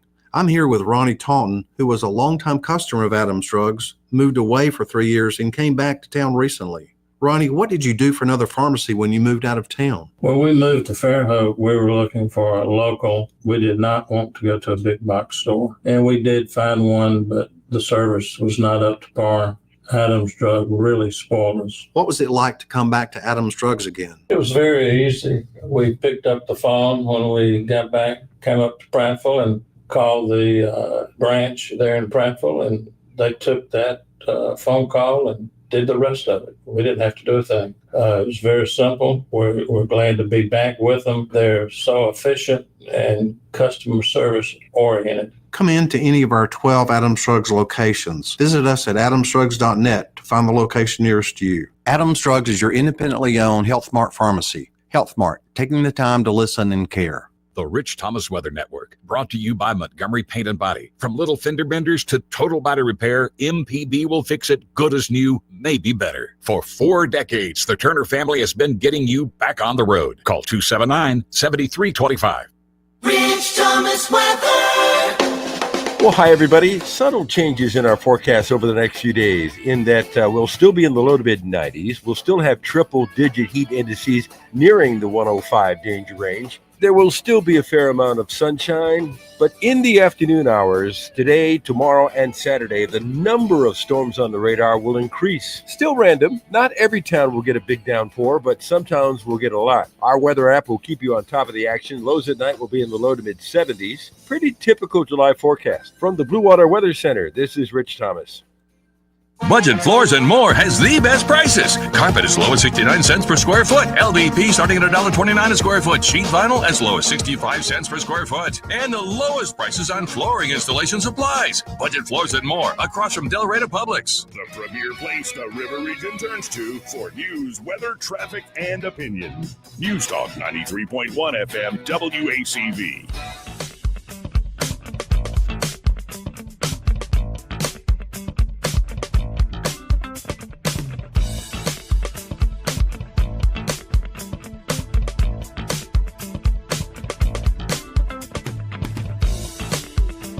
Joey Clark. Welcome back to the program, folks. And I got a quick clip I want to play here. This is the Deputy Treasury Secretary, and he's laying out in a very simple way exactly what I find. I'm a little skeptical of this, but I suppose we shall see. This is, again, the Deputy Treasury Secretary. We inherited about a $2 trillion a year deficit. That deficit is not going to be closed immediately, so we are going to continue to run deficits. But what we're going to do, because of this bill and because of the president's economic policies, is we're going to be bringing down those deficits over time. So what this bill does is it unleashes more growth. At the same time, the deregulatory activities of the administration are likewise going to improve growth. We are engaged in those trade negotiations that your reporter discussed that are likewise going to provide growth opportunities as well as some tariff income. Over time, we're going to see these deficits come down, and we are going to get to a much more sustainable fiscal path as a result of the president's leadership. So the key word there, I think, is growth. And I mean, I don't know off the top of my head what's been the average growth for the United States. It's I don't think it's been like 4%, for instance, in a quarter. That seems very high. It's more like 2%, I think, is the GDP average. I thought the new norm was kind of 2.5. Yeah, something like that. Yeah. So yeah, we're in the 2s. I think that they'd like to get us into the 3s. Mid 3s would be great.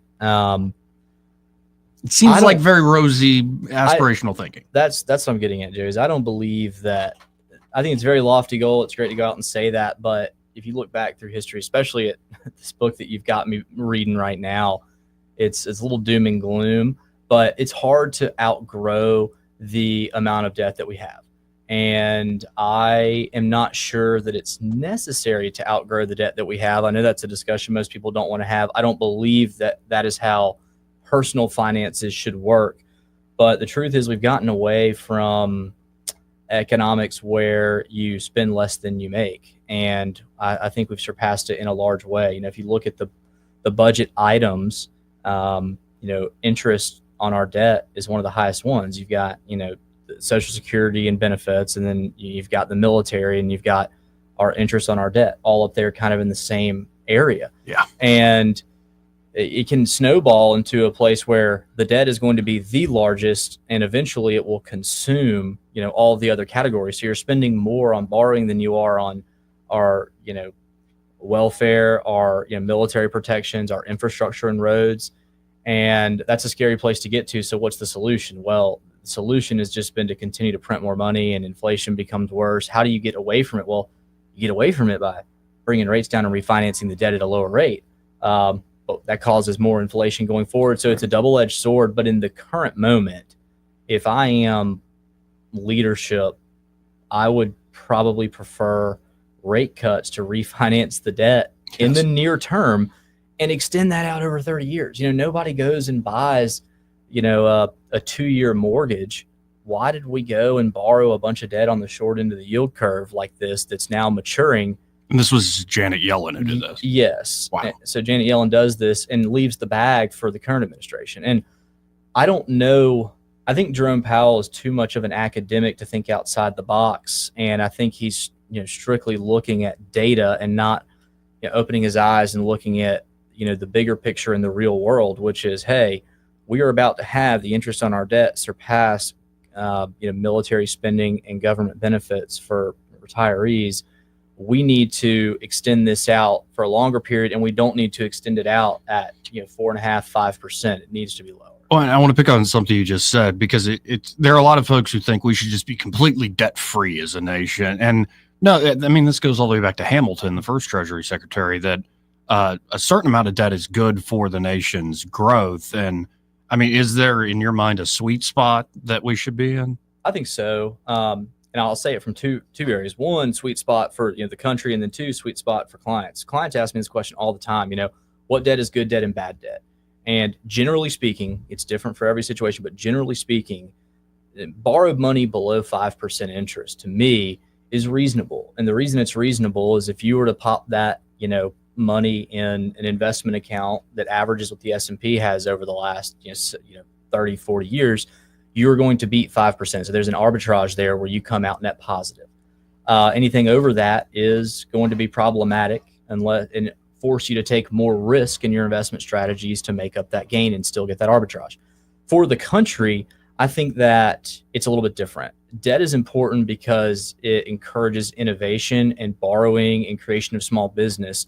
But I don't think that, the debt needs to be decided at the national level so much as allowing, smaller municipality and state governments to decide, who gets the debt within their districts. And, that's another political debate. But here, I think it's easy to look at the debt that we've amassed and say, this is too much. Right. We need to slow down. And, the big, beautiful bill that just passed is a lot more of what we've had, which is just, hey, we're going to spend more. There's nothing we can do about it.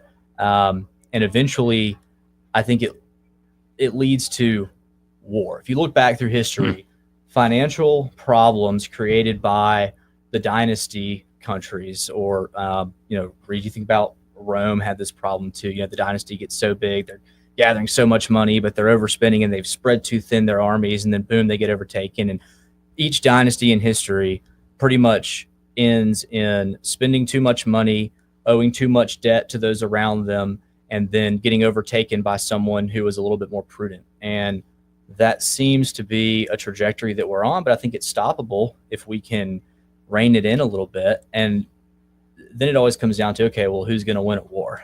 Oh, sure. And I think that continuing to fund the military to the extent that we have gives us kind of a trump card. So that's why I said, it definitely matters in personal finance, but for the United States overspending, it would take some of these countries getting together and really trying to overthrow us, with military force, I believe, to really have the debt become a massive problem. If you try to track it all the way to the end, what is the outcome of this? Well, the outcome is probably war. Historically, it has been World War I, World War II.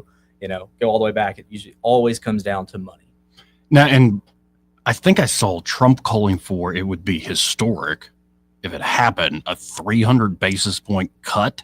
Like he wants a big old cut. Now that's maybe just classic Trump. I want the biggest, most beautiful cut you can ever give me, Jerome.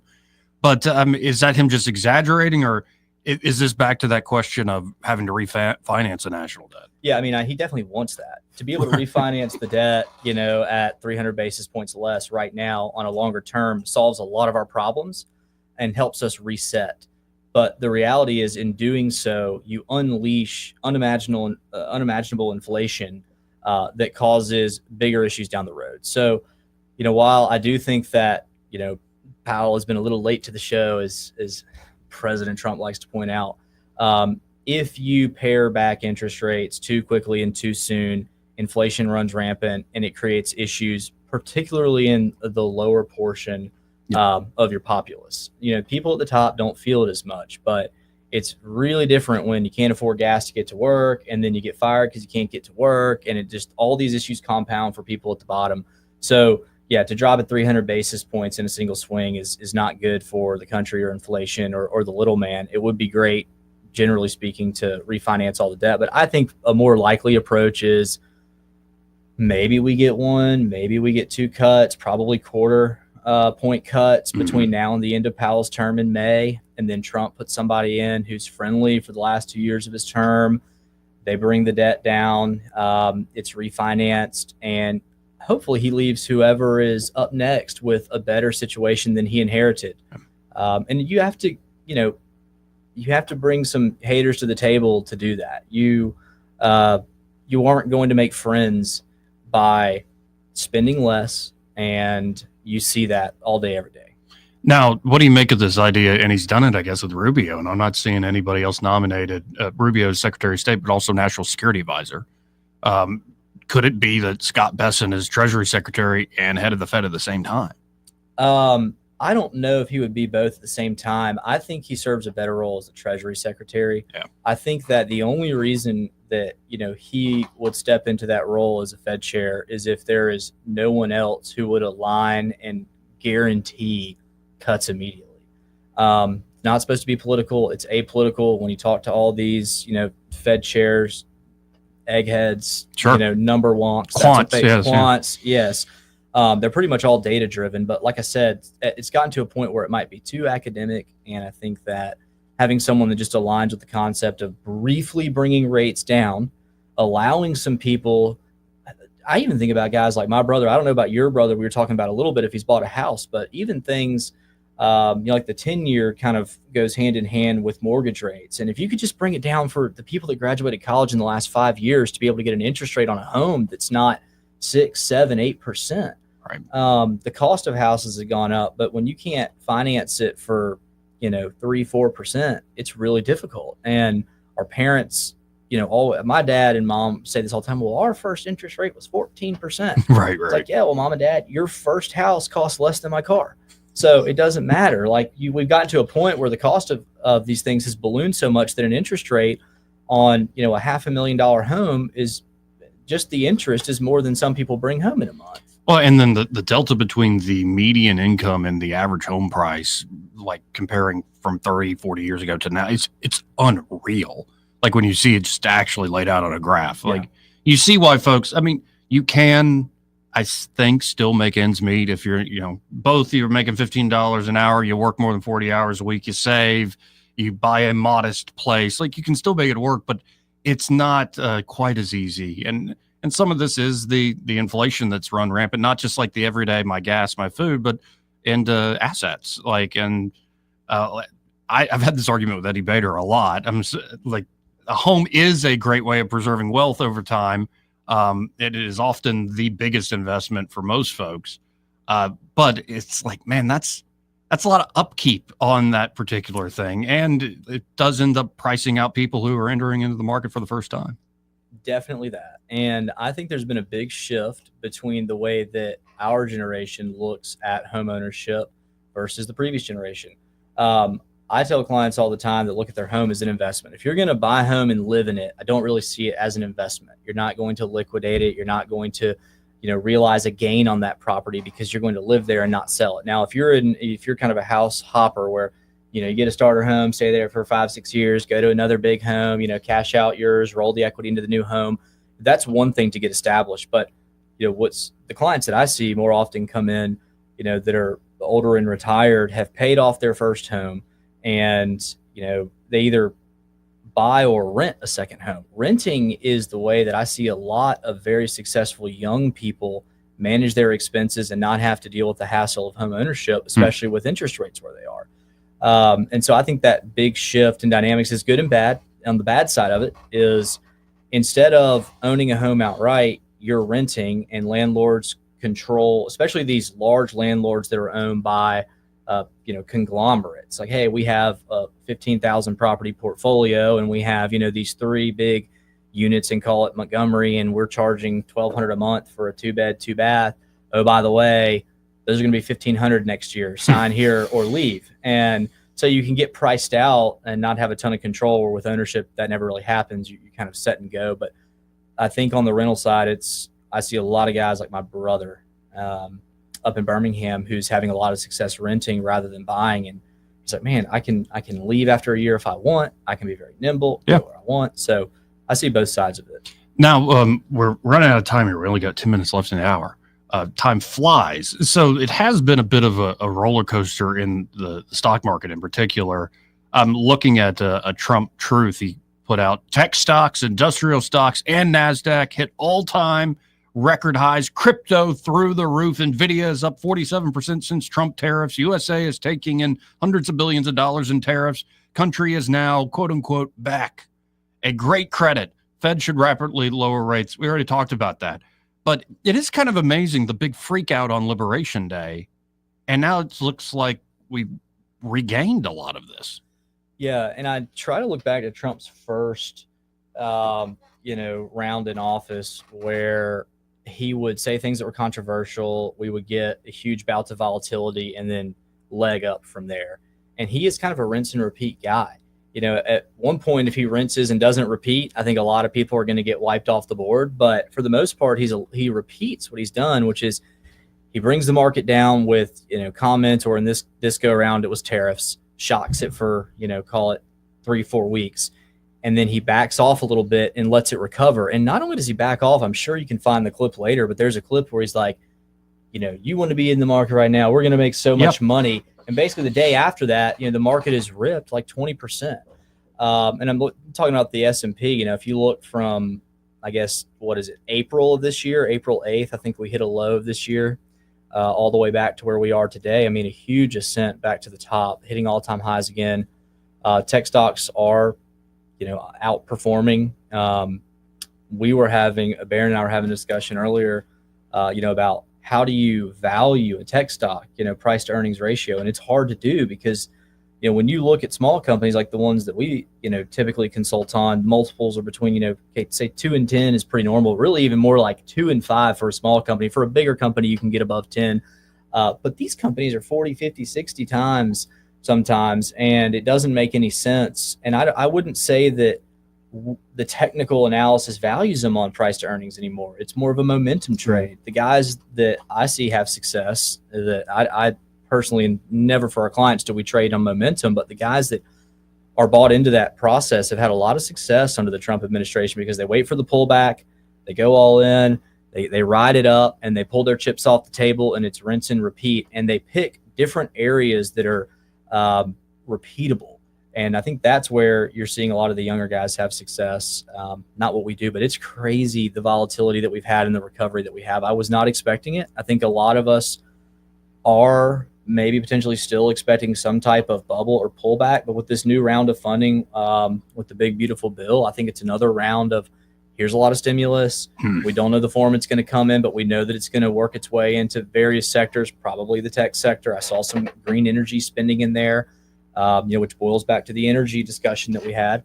So when more money floods into the market, a high tide rises all ships, is what they say, and we're seeing that right now across all major sectors. Yeah, but I'm wondering though, because he moved the tariff deadline to the 1st of August, and so it does look like on some of these countries it's pretty high tariffs, like 30-something% on a bunch of nations. Yeah, and I'm wondering if he's not trying to line up for another one of these classic, let's create a pullback and another buying opportunity. I don't know, but because he's done it so many times, my tendency is to believe that, we could be due for another pullback before year end. And I think maybe another recovery before year end with how much volatility we've had. As far as tariffs go on some of the countries that we've already negotiated deals with, I think it is simply us catching up. When we're a developed nation and we have solid income, but we need goods from third world countries, we need to incentivize them through if you want to call it tax cuts or tariff cuts, or basically infusing them with capital at a very cheap rate to build out infrastructure so they can create products for us. Essentially, it is necessary. But once you surpass that and the products are created and they are beginning to rival you in economic size like China, you got to pull the reins back a little bit. And I think that's really what we're doing, is pulling the reins back on countries that are fully developed and don't need a free ride anymore. And that's a smart thing to do. So we'll see how it pans out. I think August 1 is when the deadline is. I think Scott Bessent's behind the scenes secretly hoping that we extend again. I think Trump is going to want to not extend, but the more deals that get done between now and then, the news cycles will be good, and the news cycles, push these momentum trades. Right. Well, and as much as I really do like the craziness of an Elon Musk and love the Doge thing, it seems like of all the competing ideas on how to approach the economy, the debt and deficit, it looks like Bessent is sort of the signal to pay attention to in the midst of all the noise. He seems to be on that Liberation Day, a lot of the stuff he was saying played out correctly. He seems to be also the guy with the experience that people seem to trust.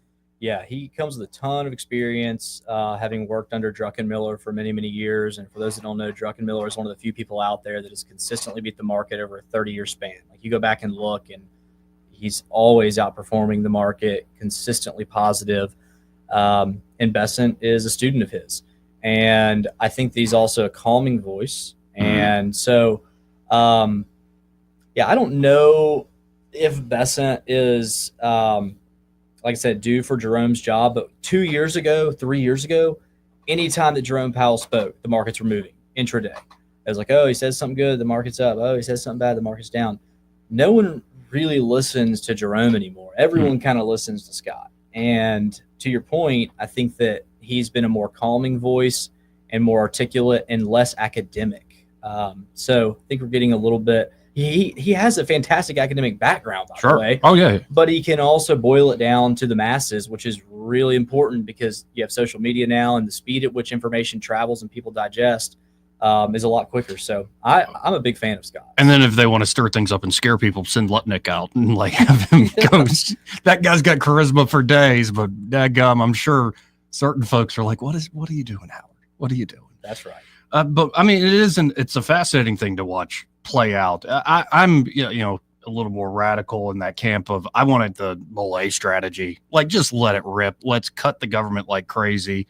Seems to be working in Argentina. The chainsaw guy. Yeah, seems to be working. I mean, their growth rates now? This is coming out of a full socialist economy, but after a year of being in the tank, they're 5% in the first quarter, 7% in the second quarter. Pretty nuts. I love to look at those types of scenarios, and I guess just to play devil's advocate, the sheer size of our economy versus theirs, and to your point, coming out of a socialist regime is going to be a little bit different. There's really nowhere else to go but up, right? And I think that it's hard to compare, especially when all these European countries, if you look at them individually and you go back to Brexit and stuff like that, you're trying to understand their impact when they are operating as a unit versus when they are all individual. And, we can kind of look at it in the U.S. that way as like states. You have states that create a ton of income like California, but they also consume a ton as well. If you were to break it down and see, which states manage their budgets the best, we're probably not in the top 10, to be fair.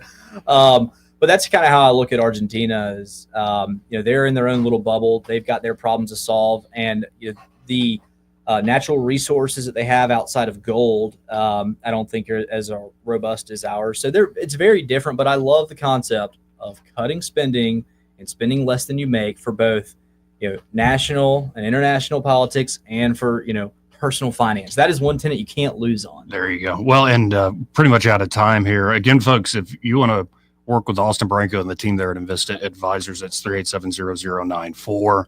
Just call him up. Be sure to mention, hey, I heard him on that hour. He was in studio, and it was great. It has been great. This hour's flown by, man. So, I appreciate you, Joe. I've had a great time. Bear, nice to meet you as well. Pleasure, man. And we will be right back. Should have Jeff Deist on the other side of this. Broadcasting from the Riverside Chevrolet Master Control Center, this is WACV Cusada, News Talk 93.1 FM. When it's Chevy, it's Riverside. With SRN News, I'm John Scott. The search for flood victims continues in central Texas. 120 dead with over 160 missing. Ukrainian officials say that Russia pounded the capital with yet another major missile and drone attack. At least 2 people killed in an attack overnight. The strikes caused fires across Kyiv a day after the heaviest aerial attack of the war. At least 22 people were wounded in this latest barrage. Britain and France have agreed to a pilot plan that will send migrants who cross the English Channel on small boats back to France, as the UK government is struggling to tamp down criticism that it has lost control of the country's borders. On Wall Street, the Dow is ahead 304 points. The NASDAQ Composite up 30. This is SRN News. Hi, Mike Gallagher here. As the summer heats up, so do the bills. If you're like a lot of folks, you're not selling your home anytime soon, but that equity you've built, just sitting there. That's why I trust Mike and Brian at Fellowship Home Loans. Love this place. It's in their name, their DNA. They're the team I've used personally, and they treat every client like family. Fellowship Home Loans. They know how to help you tap into your home's value wisely, whether that's a HELOC or a cash-out refi. Fellowship is a direct lender and operates with your best interest in mind. Maybe it's time to finally knock out that renovation, pay off some debt, or just add a little cushion to your retirement account. With rates still reasonable and inflation squeezing all of us, your home might be the smartest financial tool you've got right now. So if you're staying put this summer, make your home work for you. Visit my friends at Fellowship Home Loans, fellowshiphomeloans.com/Mike G, or call 800-510-MIKE, 800-510-6453. Fellowship Home Loans, mortgage lending by the book. Nationwide Mortgage Bankers, DBA Fellowship Home Loans, Equal Housing Lender, NMLS number 8193. The Rich Thomas Weather Network, brought to you by Alabama Wholesale Lumber. Alabama Wholesale Lumber, the best quality building materials in the river region for decades. From common builds to special orders and local delivery. Call Alabama Wholesale Lumber. Rich Thomas Weather. Well, hi, everybody. Subtle changes in our forecast over the next few days in that we'll still be in the low to mid 90s. We'll still have triple-digit heat indices nearing the 105 danger range. There will still be a fair amount of sunshine, but in the afternoon hours, today, tomorrow, and Saturday, the number of storms on the radar will increase. Still random. Not every town will get a big downpour, but some towns will get a lot. Our weather app will keep you on top of the action. Lows at night will be in the low to mid 70s. Pretty typical July forecast. From the Blue Water Weather Center, this is Rich Thomas. CB&S Bank has digital banking solutions to help you keep up. Check balances, pay bills, and much more. Learn more at cbsbank.com. Charges and fees may apply from your cellular service provider. Contact your service provider for information. Member FDIC. 1819 News. U.S. Senator Katie Britt is accusing the Democrat Party of having a toxic culture, especially in light of the tragic deaths that occurred in Texas due to flash flooding. Britt was on Fox News talking with Kellyanne Conway about the lack of compassion and prayers that were expressed by Democrats for those who have lost family members in this tragedy. It shows that Trump derangement syndrome is real when you take such a tragedy and a terrible moment like this and you don't want to do anything but turn it into something for your own political gain. My daughter is at camp right now. And I know that there are parents out there that are counting down the days until they pick up their child. And there are also parents that are clinging to the fact that they have another day with their child. And we've got to be human beings, Kellyanne.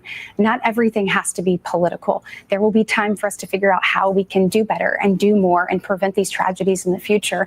And what they don't realize is their toxicity is not normal.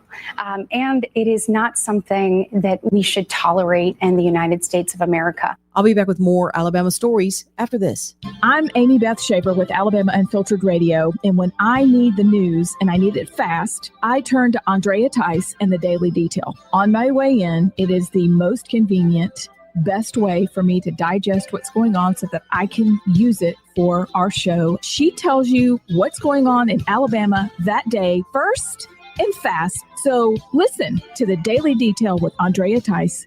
Don't miss out. The Daily Detail is available wherever podcasts are found. A man's body was found in Marshall County this week, prompting a death investigation by the sheriff's office. The man was shot, and the case is now considered a homicide. One person of interest has been taken into custody for questioning.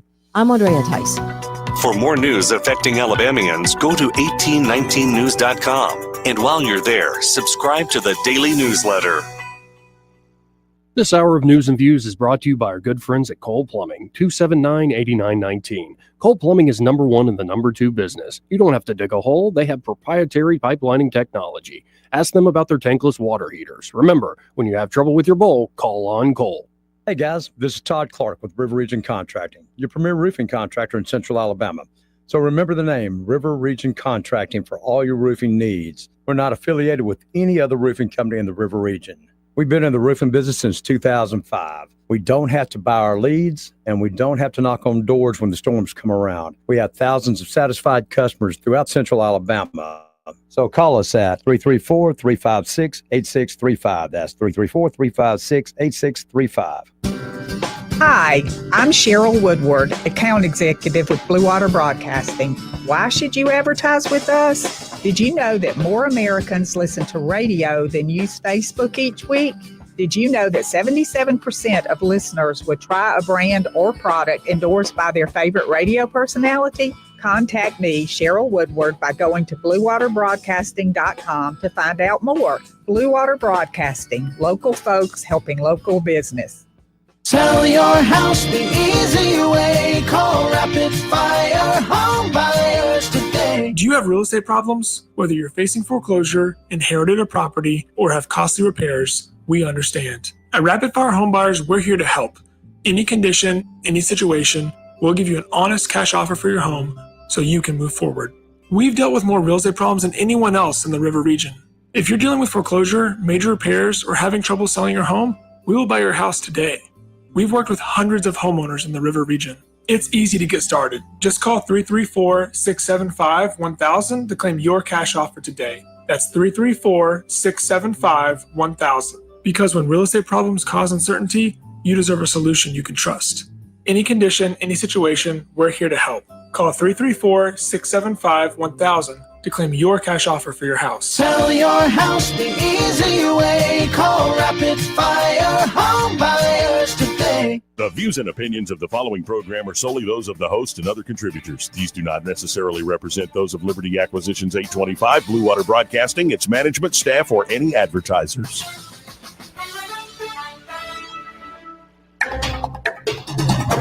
It's time for Montgomery's conversational radio show. It's News and Views on News Talk 93.1 FM. To join the conversation, call 272-9228.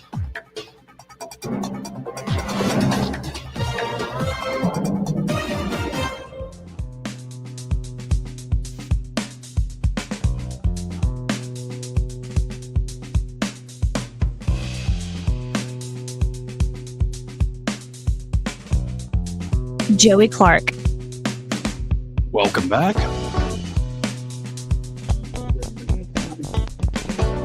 What was that? You ready to go make some money? Oh, sure.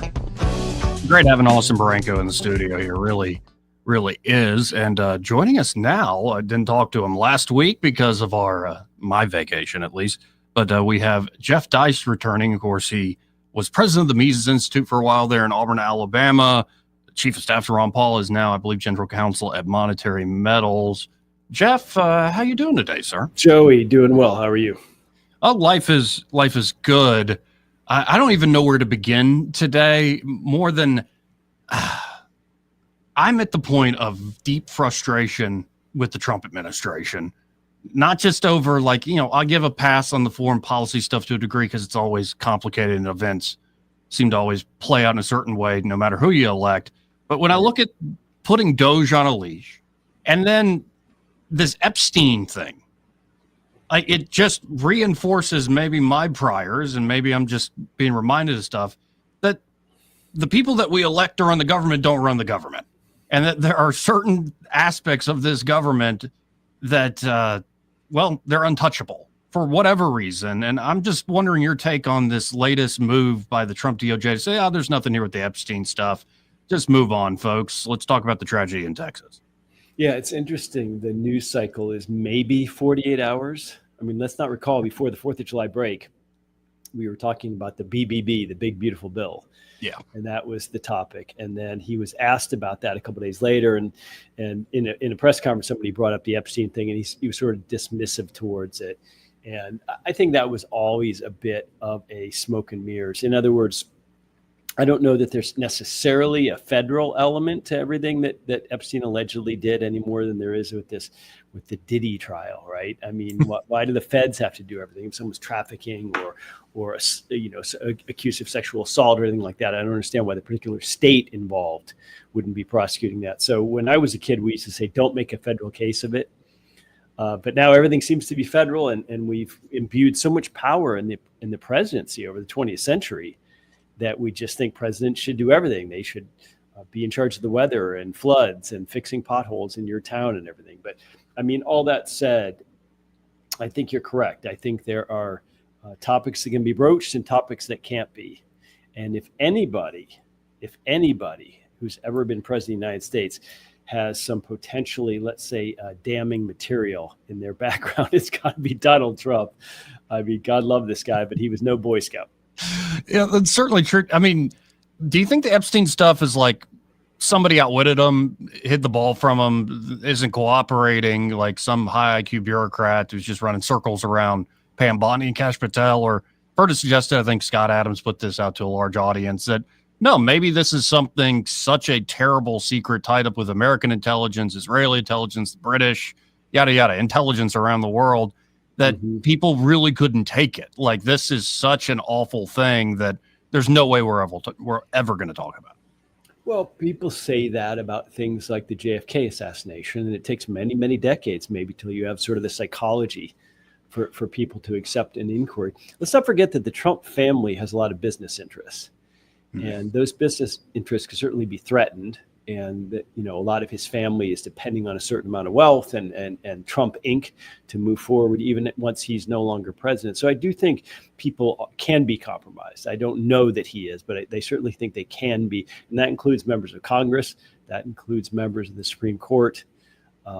You don't need a conspiracy mindset to say that, first, from our perspective, Joey, the stakes are simply too high. The federal government ought to be far less powerful than it is. And number two is the federal government in particular, but politics more generally, attract sociopathic people. And so we generally have a worse standard of behavior amongst our political class than we do amongst the country at large, in my strong opinion. And so I think you have a lot of members of Congress who can be bought and sold with the carrot and the stick. The carrot being anything from PAC money to a plum choice lobbyist position after Congress. The stick being things like blackmail. I don't think it's unreasonable to imagine that exists. Well, and then I was kind of thinking through, especially the history of the CIA before the Church Committee. And, it's been a while since that Church Committee. I'm sure they haven't done anything crazy in the shadows since then.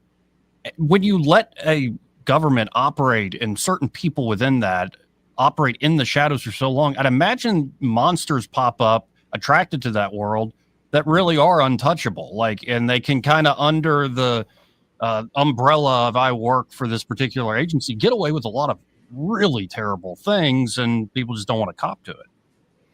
Well, they don't want to cop to it, but also the broader society doesn't want to hear about it, because I think for the most part, people are comfortable with the idea that there need to be state secrets. There's a whole Supreme Court, there's an entire judicial doctrine called the state secrets doctrine. What is it that the public interest is such that certain clandestine activities shouldn't be released to the public, because if they knew, certain people's cover would be blown, or that there's big geopolitical considerations beyond what we might just care about in terms of transparency or truthfulness from the agencies we fund, by the way, or their tax dollars. So I think that's a lot of it. But you also have to understand that the idea of bureaucratic mission creep, it's one thing when it's the welfare folks or the health and human services folks, or it's the labor department. It's another thing when it is military or spy agencies. It's a very different animal. These are people, who actually go around and muck about the world, and world leaders. And if you go and read Harry Truman's autobiography, it was actually produced as more of an interview format, as opposed to just a book that he wrote. And he very openly says, I made a mistake when I created the CIA. I didn't realize what it would become. I mean, this was a few decades later, before he died, that he's talking to an interviewer. And he said, it was sold to him under the idea of consolidation. There's all these intelligence agencies. The Army has its own. The FBI has its own, the Forerunner, the OSS has its own, and so many people have your ear, Mr. President. We're going to consolidate all of these into one weekly report for you, so it'll be more efficient. And so he went along with it. And we heard that exact same argument, by the way, made when they created the Department of Homeland Security. We were told that we were going to bring together various functions of the federal government and actually streamline and make something smaller. The opposite was true, of course. That was in 2000. Or thereabouts, after 9/11, when that was created. So we've heard this before. Truman, to his credit, I think was honest about his regret. And then it wasn't that long after Truman, the JFK, as we now know, had his own CIA actively working to undermine him. I mean, this isn't conjecture. This isn't conspiracy. This is fact. Yeah, and you just got to wonder, again, it's been a while since there's been any sort of truth and reconciliation in regards to these sorts of things that went on steroids after 9/11, as you just laid out with the consolidation. Again, you got to wonder what's the next thing they're up to. But also, part of me is like not shocked. I think the Trump administration oversold this, and a lot of people were very excited about we're taking on the deep state, and they're throwing us now, I guess, criminal investigations of John Brennan, possibly James Comey, which I'll believe it when I see it. I remember the whole Durham's going to get them. And it's been such I'm tired of the lawfare behind the scenes of special counsels and the DOJ's up to something. To me, that isn't my desire, though. I do know there are a lot of people out there who have this desire to see certain individuals punished. Do you share that sentiment, or do you understand it? I mean, to me, it's like, that doesn't make my life better to see John Brennan in a jail cell. Like, I don't care, really. Yeah, it's interesting. I guess I share the desire in the sense that we shouldn't allow state actors to commit criminal acts or even civil violations that we wouldn't allow any private sector individual to do. The problem, of course, is that America is so polarized, so divided, so tribal, that all of these prosecutions are viewed as nakedly partisan, as political prosecutions, as witch hunts. So, had the first Trump administration tried to prosecute Hillary Clinton for some of her activities with her servers, et cetera, as Secretary of State, that would have been viewed by, roughly half the country as some sort of tin pot dictator move to punish your political opponents and vanquish them so they can't come back and run against you or something like that. We would say that is, banana republic stuff that you see in the third world. And that's what any prosecution by Trump of some of the people around, both Biden and his own administration the first time around would be perceived as, and any subsequent president. I already saw the exceedingly slimy Lincoln Project. If listeners know what they are, tweeting about how this new holding facility down in Florida will someday house Trump and his administration. And were that to happen, I mean, there's plenty of people in the Biden and Justice Department, for example, who very strongly wanted to indict and prosecute Donald Trump over not only things relating to electoral interference in Georgia and otherwise, but maybe more importantly, with respect to some of his actions on January 6th of, I guess, 2021, right? And they would absolutely have followed through with that if there was the political will to do so. So we have to understand that we the rule of law is no longer in effect. We have the rule of politics, and that's how it is until all of us, I guess, through our voting and otherwise, set it back the way it should be. Yeah, and another part of my frustration, wrote about it this week, is seeing how leash Doge, that whole idea and project, has become this big omnibus spending bill, big old pork-filled sausage that everybody's selling. And, there's like any of these big bills stuff in there, like the tax cuts, that's great, but they give the game away with the $5 trillion debt limit increase. It'll only last 24 to 25 months. And so I'm thinking it through. Well, maybe none of this matters if the economy's humming and growing by, this time next year. But history of late, economic history, I don't see 3-4% growth necessarily right on the horizon immediately, despite all these changes. And I say all this to go, oh, wait, I know what they'll do. They'll just remind you, the Republicans, we suck, but the Democrats really suck. So do y'all want to go back to how terrible these folks are? And I think we're just stuck in, and part of me cringes at it. I'm like, I'm tired of y'all talking how bad the Democrats are. I agree with you.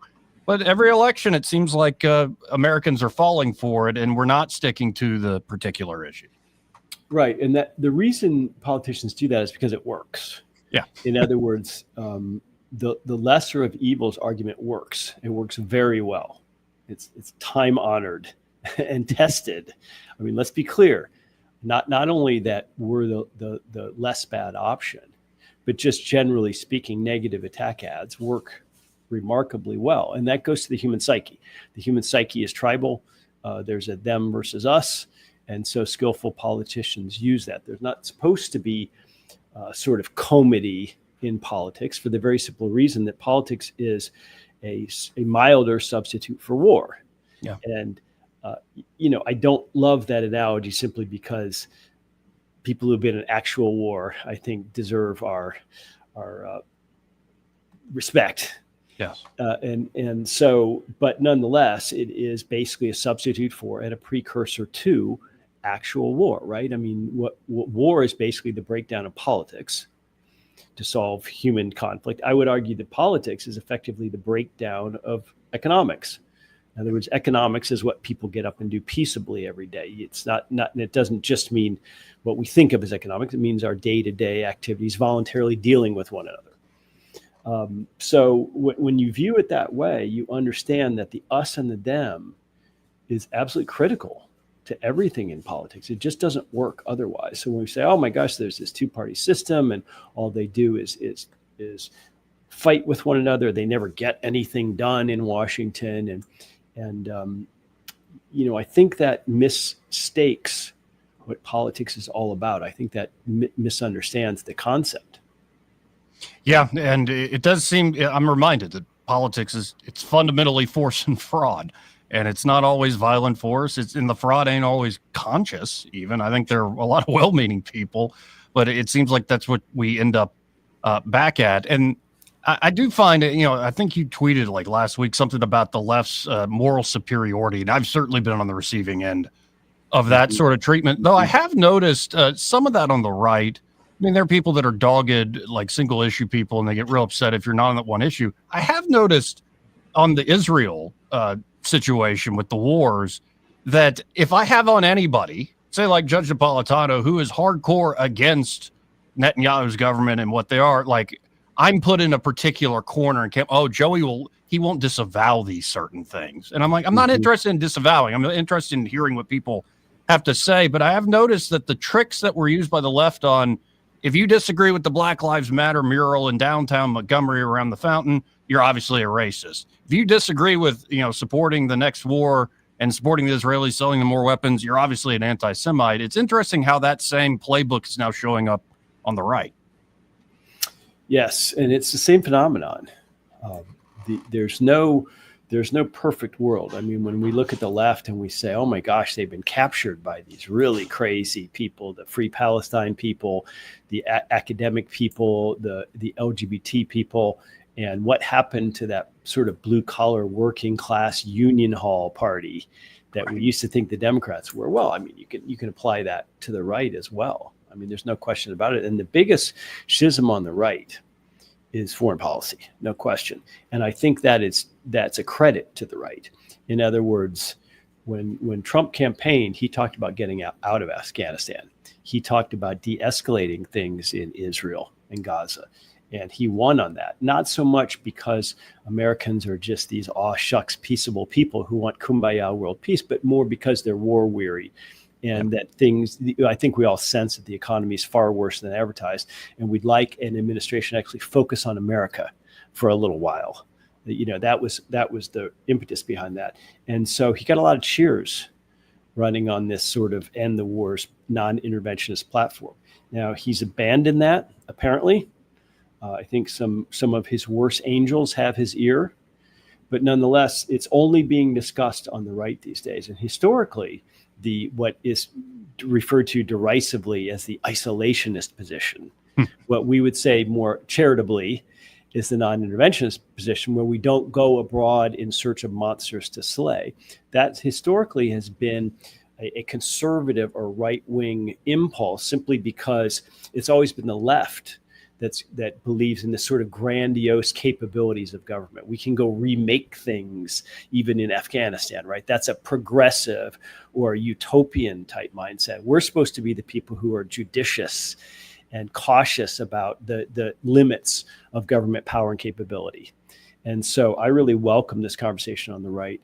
And I hope that especially the young guys, under 40, your generation, Joey, and even the 17, 18, 19-year-olds coming up behind you, I think are really surprisingly with us on this.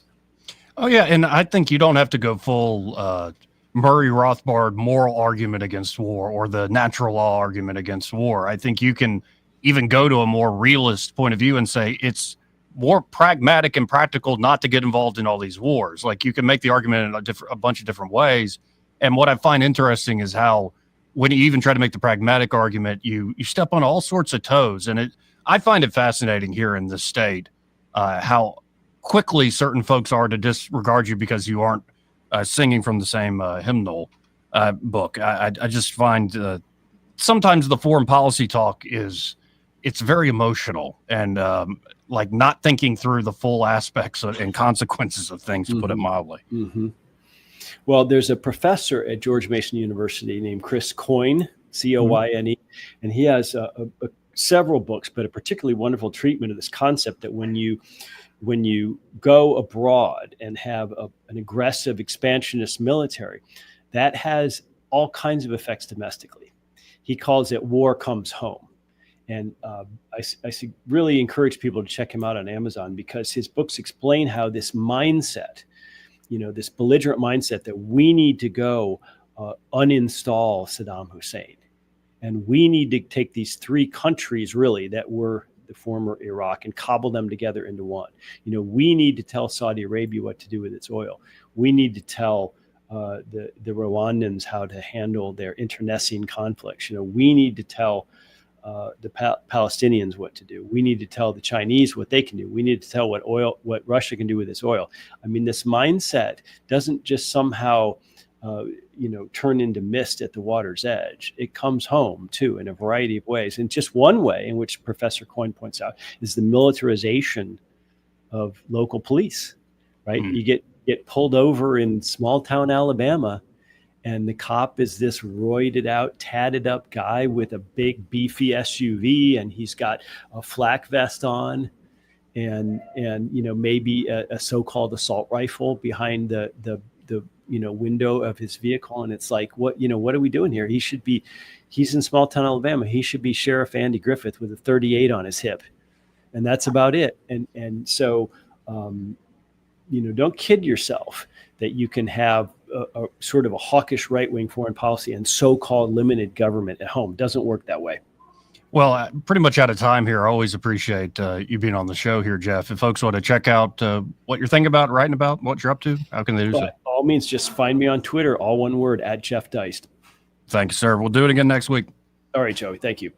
Again, folks, that is Jeff Dice. Always appreciate having him on and voicing more my own emotional frustrations. But I've been trying, and I'm sure you've noticed this, Byron, being here in the studio with me. I try to weigh the different, let's say, extremes out there, which sometimes means listening to more over-the-top voices and extremes, so you can square it away. You're much more patient than I am. You do tend to entertain the other side longer than I would. I'm a little more rigid, and I think my opinions would few more years. Obviously, I'm not immune to it. I think we all have these little triggers, like these red flags or these code words that just set you off, and you're like, well, then that just means you're just some commie leftist or whatever. And I almost call it like, I have to change it, but it's like it's cable news speak. It's like, I know when I'm talking to a person about politics, oh, this person's actually thought about it, or even if they haven't thought about it a lot, it's them literally thinking in the moment. It's them. As opposed to, I'll hear a person and I'm like, oh, you heard that from Mr. Hannity last night, or you heard that from, whatever they're doing on MSNBC these days, though that's growing lesser and lesser. And that's the stuff that I just, like it, or the folks that are like really dogged in a particular position and they can't hear any of the contradiction of that position whatsoever. Personally, I always want to take in new information. I mean, there's some things that life comes to the top of my mind. I'm just so dogmatic or rigid on that. I have my belief, and there's nothing that anyone else is going to say that takes me to the other side. Something that's got more nuance to it. Please give me some new information. I want to strengthen my position. So if you got something to help on that one way or the other, bring it to me. Yeah. I mean, I want all my leaders to take the best information that they can and make the best practical decision for as many people as possible. Well, and there are a few topics that bring this up. I mean, for the longest time, it was abortion. Like that really, and then I noticed over a decade of working here, that sort of, obviously the overturning of Roe v. Wade's a big deal, but like the conversation isn't quite as heated. Right. Whereas the one issue, especially after October 7th, became over Israel and Palestine. And I've tried to listen to both sides, so-called. I've tried to think it through myself. Many debates, many Piers Morgan segments, reading a few things even. I actually, occasionally read a thing. And it's like, this is, to Jeff's point, like why war breaks out. Like, because y'all are just constantly triggering one another and talking past one another. Talking past, I love that you say it that way, because a lot of times when I'm engaging with people, I'll have a moment and they'll address something one way and they'll say, but, and go into something else. I'm like, well, that's a different argument. That's a different question altogether. It seems like just naturally people want to throw as much as they can on the table so that we're all guilty, or at least they're not individually guilty on what it is that we're talking about at that point in time. Well, and I come to that, particularly Israel and Palestine, and I go, like, what's the intensity? Like, I maybe I get it if somebody's an activist and like this is their life fully, okay, on one side or the other, or if you literally live there, like, okay, I get it there. But like the average American, I think it's an important issue, and you can think it through, but where's this intensity come from? The heat, yeah. Like for the average American, like you should be an American first. And I mean that. I guess that gets to the tribal media consumption that Jeff was talking about. I mean, when all the talking heads are telling you this is how you should feel, after a while, you kind of probably start to feel that way. Yeah. Well, and maybe I'm just too lukewarm, and they're going to spit me out. That there are folks who are like, oh no, I'm right. I know I'm right. Well, they probably don't listen, or if they do, so they can yell through the radio at you. I mean, there probably are those people, but taking all the information, discerning it down. Sometimes you don't want to have to hear it, but as a host or someone that presents information, I think kind of have to. I mean, there's days I don't want to read the news. Oh, sure. I mean, some days are just bad. but you got to put your big boy pants on and deal with it. Problems don't go away because you don't deal with them, right? Right. I mean, the sooner we as voters realize that our politicians are lying to us, both sides, then maybe we'll, kind of start to steer the ship back in the right direction. But until we give them an incentive or a reason to change, it's just going to keep happening to us, man. Oh, yeah. No, and I was making the point, I think yesterday, that like often a lot of these campaigns, these races, like who ends up winning is not going to make a huge difference in my life. No. Like it's going to make a huge difference to the person who wins. Right. Okay. But it like, I used the example the other day, that Senate race, Katie Britt, Mike Durant, Mo Brooks, like it didn't really change my life that much either way of those three that won. Mm-hmm. It changes their life. Becoming senator is a very big deal for that person and maybe the folks connected to that person in a close way. But as far as I go, I'm like, you're a Republican from Alabama. There's going to be a slight degree of difference. Mo Brooks would have been a different person. Mike Durant would have been a different person than Senator Britt. But at the end of the day, like, how much does this actually change, like, policy? Yeah. And not even policy. Like, most of what you do in this world, you're going to have to do it. Mm-hmm. Like, some politician's not going to put your pants on for you. And I know that's an absurd example, but that's the way some people talk about this stuff. But they do kind of set the stage, though. They create an environment for business, small business. I mean, Sure. all that sort of stuff. You got to play the game. And if, to your point about the character, what someone does when no one's looking, that's who you want to represent you, because they're going to get offered all kinds of things in private. And most people do take the kickbacks or the bribes. Very seldomly do you see people do the right things, especially in politics. Oh, and it can be a mix. I pointed out yesterday, for instance, I like Linda Blanchard. Mm-hmm. I got to know her when she ran and Tim was running and everybody was running against Kay Ivey that last cycle. Linda Blanchard was just nominated to a big thing in the UN. Mm-hmm. So, yeah. And that's great. And she does have a lot of great work she's done here. But like, how do you become an ambassador? Donations. Yeah. Right. Mm-hmm. So it's a little bit of a mix. Like, you can be the greatest person in the world, but did you donate? Did you give? I mean, are you on the team? There's a lot of that to this. There's a club, and there's a lot of that to this. And it doesn't always ruin everything. Don't get me wrong. There are good outcomes. God is still in control to a lot of stuff that maybe doesn't have the best, origins. But I just find myself frustrated at times. And I found myself generally frustrated this week. Maybe I'm redirecting some negative emotion or something from the 10-year anniversary with the passing of my mom. And, there's definitely stuff like that. But it's also just like, now that we're past that big campaign season and we're settling into the governing part, there will always be interesting topics like the new technologies like AI we talked about, what's going to happen with the economy, and yes, the palace intrigue of what's happening in today's politics. But it just kind of is a reminder as we settle into the governing period of like, yeah, it's the same old force and fraud that we should get used to. So why are we going to keep getting upset about it? I don't think politics should matter as much in our lives as it does. And it's ironic that I say that. But it does. But it does. And unfortunately, the beast has grown that large that it does command the center stage. Well, we got to hit a break here. First, this part of the program brought to you by Pest Pro Services, and their Pest Pro Ashley and that great team are ready to help you with any and all of your pest control needs, especially you might be thinking about those nasty mosquitoes. Like you're trying to enjoy the backyard, swim in the pool a little bit, have a conversation over a nice cocktail or something, and all of a sudden they're just eating you up. You're getting itchy. You got to get a new beverage, man. And then even after you go inside, you're still sitting there itching your ankle or something like that. Like, it's just, it's miserable. Well, if you actually want to enjoy your property, why not have Pest Pro come out and treat for those mosquitoes? It really works. And they don't just show up once and you got to remember to get them, hassle them to get back out there. No, they get you on a regular schedule. I think it's like 7-8 times during peak mosquito season. And of course, this can be part of a full package for basic pest control needs, termite inspection and protection, flea and tick. I just did an unintentional spoonerism.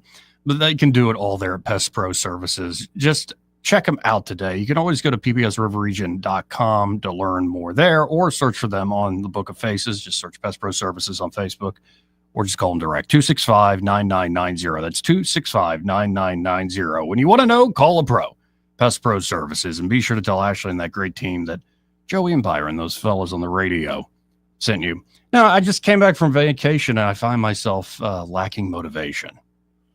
If that makes any sense? It does. I mean, we are kind of in the lull of the summer, and the dog days are here. Is you got to find proper motivation to want to get out and do anything in this. Participate in politics, mow the grass. Mowing the grass sounds a heck of a lot better. Yeah, unfortunately, it does. It really does. Getting tore up by mosquitoes sounds better in a lot of cases. Yeah, no, and maybe it's just a mood, and next week something big will happen. It's like, oh, what an amazing thing! What an amazing time to be alive, to see all these crazy changes happening. That's kind of. I hate participating in the media cycle when there's not that big thing, and you still have to pretend like it is, because they tell you, it's a 24-hour news cycle, man. Something's always got to be popping. What do you do when you don't? We're going to talk about sports? No. Talk about our personal lives? Not any there. No way. There's Finance, no personal life to speak of. We got to bring somebody that's got money to talk about money, man. I mean, shoot, what are we doing? We got to hit this break. We'll be right back. Want to carry News Talk in your pocket? Download the News Talk 93.1 app from the App Store. Available on iPhone and Android. Never miss a moment. Download now. Hi, this is Bo Goodson from the Goodson Group with your Real Estate Minute. Recently, I met with 3 different owners of homes who had the same problem. They wanted to sell their house quick and sell it as is for cash. All 3 people were approached by different investors that said they had cash for their home, signed contracts, only to find out they were not personally going to buy their homes, but to find a buyer willing to pay more than they offered and pocket the difference. It's called wholesaling. Offer a contract to buy a house at a certain price, up to price to other buyers, and pocket the difference. I urge you, don't fall for it. You want to sell your home quick, use a licensed professional realtor, as I have been for 48 years, keeping promises to get homes sold quick. For all the details, call Bo Goodson at the Goodson Group at 221-2883 or 551-0225. Call Bo Goodson at 221-2883. Hi there, I'm Kim Williams with Alabama Home Mortgage. And I'm Madeline Cannon, and we have some exciting news to share with you. We've been serving the state of Alabama for many, many years, and now we are able and ready to offer the same great mortgage financing in Georgia and Florida as well. Our company may be Alabama Home Mortgage, but now we can finance your Georgia home mortgage and your Florida home mortgage too. We couldn't be more excited to extend our customer base to our neighboring states. For years, we have had customers call us in hopes we could assist them with purchasing their vacation cabin in North Georgia or their dream home in Florida. And now we can. For those of you who have family and friends that live in Florida and Georgia, be sure to tell them the good news. Whether you are looking to purchase or refinance a home located in Alabama, Georgia, or Florida, you owe it to yourself to give Alabama Home Mortgage a call at 567-4223. That's 567-4223. Or visit us online at myalabamahomemortgage.com to complete an application on your time. It's not just a slogan. Call Alabama Home Mortgage because, folks, there is a difference in mortgage companies. NMLS 1586-36-8, Equal Housing Lender. For too long, Alabama's statewide news companies have shamed us for our conservative Christian values. Alabama deserves a news company that cherishes our culture, a company that isn't bought and paid for by the powers that be. 1819 News is that company. Run by Alabamians for Alabamians, 1819 News celebrates what is good and beautiful about our state, while exposing those who work against our values in secret. Just go to 1819news.com to learn more. Subscribe to our newsletter. That's 1819news.com. This hour of News and Views is brought to you by our good friends at Cole Plumbing, 279-8919. Cole Plumbing is number 1 in the number 2 business. You don't have to dig a hole. They have proprietary pipelining technology. Ask them about their tankless water heaters. Remember, when you have trouble with your bowl, call on Cole. Rich Thomas Weather, a service of Riverside Chevrolet Wetumpka. If it's Chevy, it's Riverside. Best price, best selection. Check them out on the web at riversideusa.net. Rich Thomas Weather. Well, hi, everybody. Subtle changes in our forecast over the next few days in that we'll still be in the low to mid 90s. We'll still have triple-digit heat indices nearing the 105 danger range. There will still be a fair amount of sunshine, but in the afternoon hours, today, tomorrow, and Saturday, the number of storms on the radar will increase. Still random. Not every town will get a big downpour, but some towns will get a lot. Our weather app will keep you on top of the action. Lows at night will be in the low to mid 70s. Pretty typical July forecast. From the Blue Water Weather Center, this is Rich Thomas. Budget Floors and More has the best prices. Carpet as low as 69 cents per square foot. LVP starting at $1.29 a square foot. Sheet vinyl as low as 65 cents per square foot. And the lowest prices on flooring installation supplies. Budget Floors and More across from Delray to Publix. Trustworthy, accurate, immediate. Carrying your voice across the river region. News Talk 93.1 FM WACV.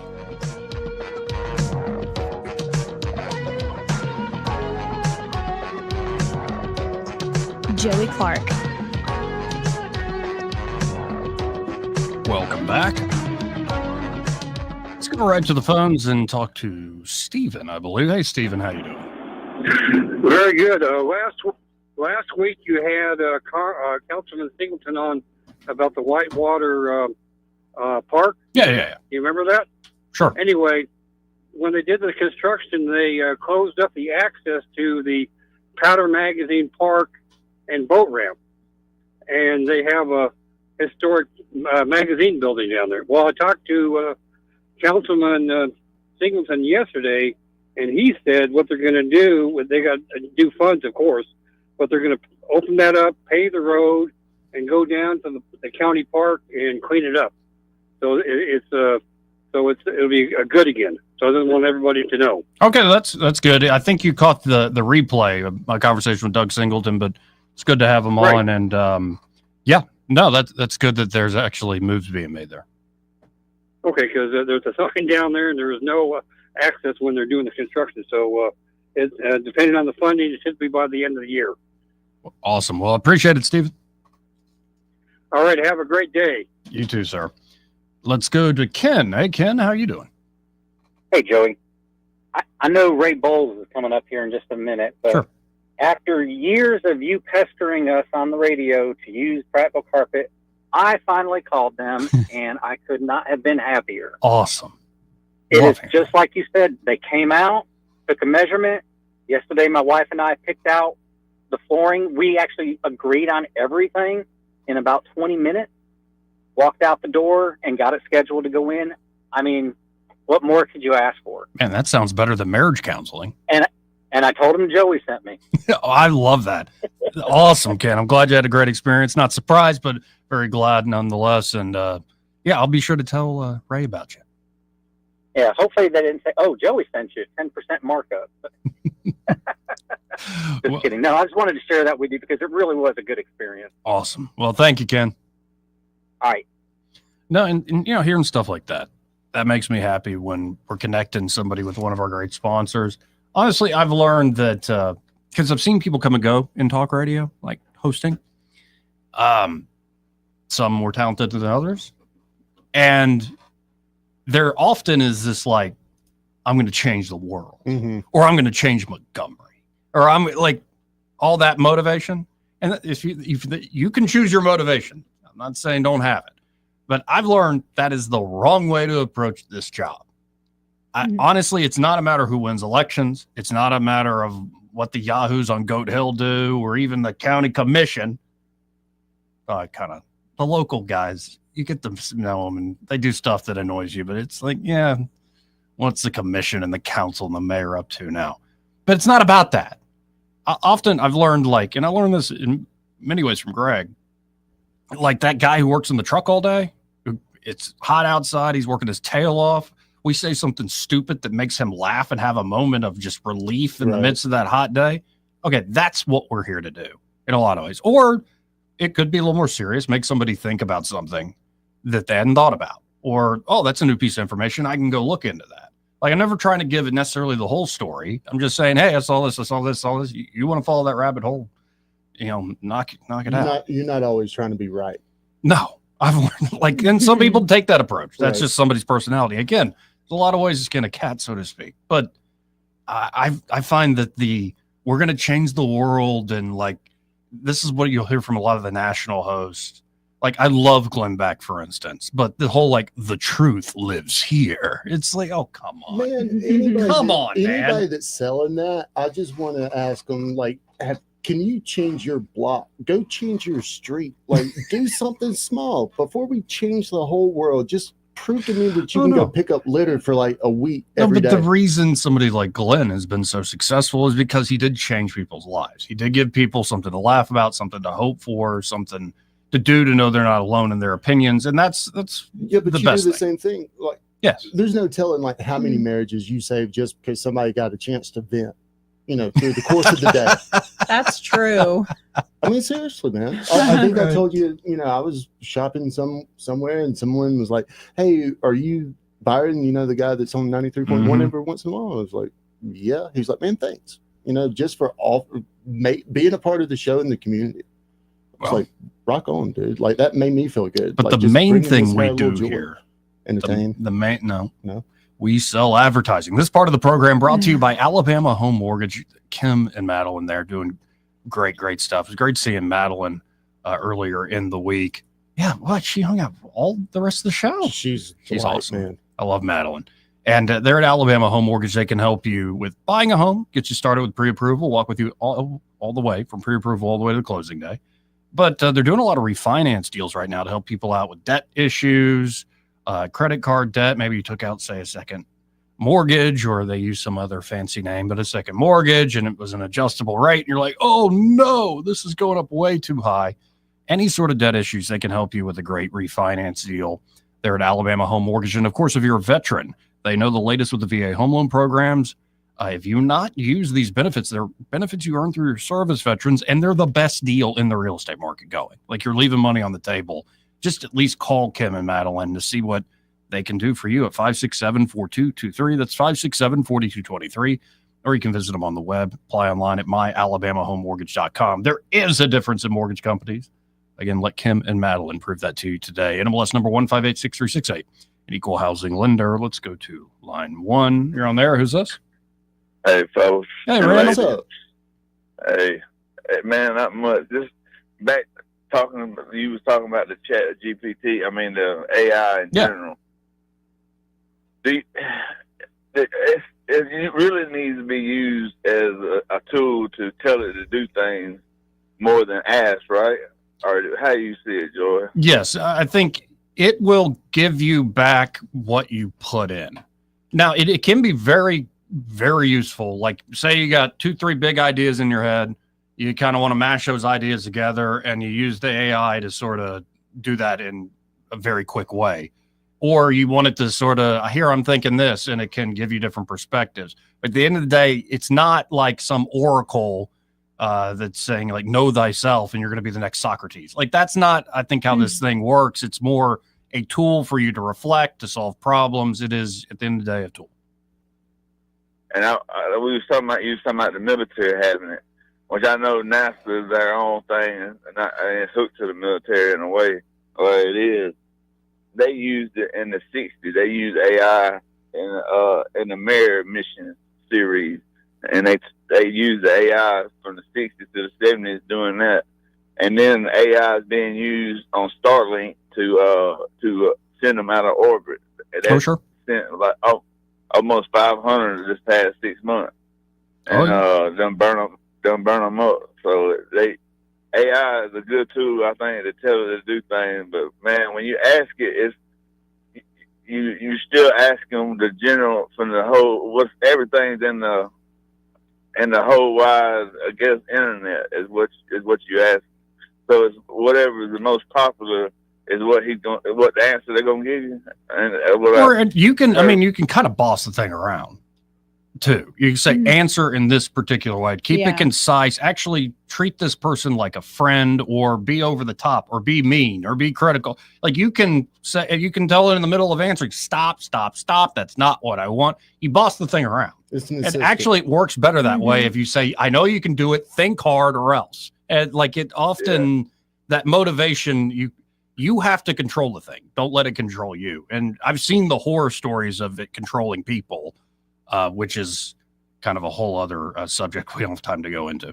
And remember, I asked at one time who was the best radio host in Alabama.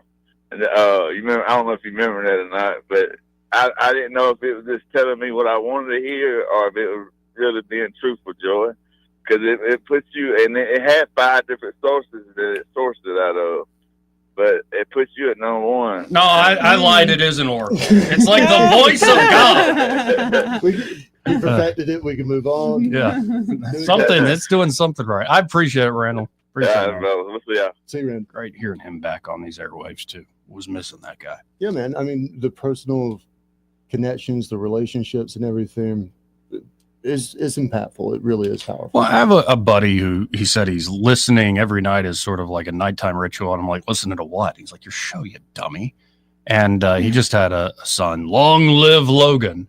And I said, yeah, I'm thinking about changing my show to the name Killing Time. He's like, that's not a very happy message. I'm like, yeah, I'll figure it out. Well, and like, I mean that also somewhat tongue in cheek. Like, I have lately, I got to spend all that time with that beautiful little girl that makes my heart sing, my niece, and spend time with some young folks, my brother and his wife.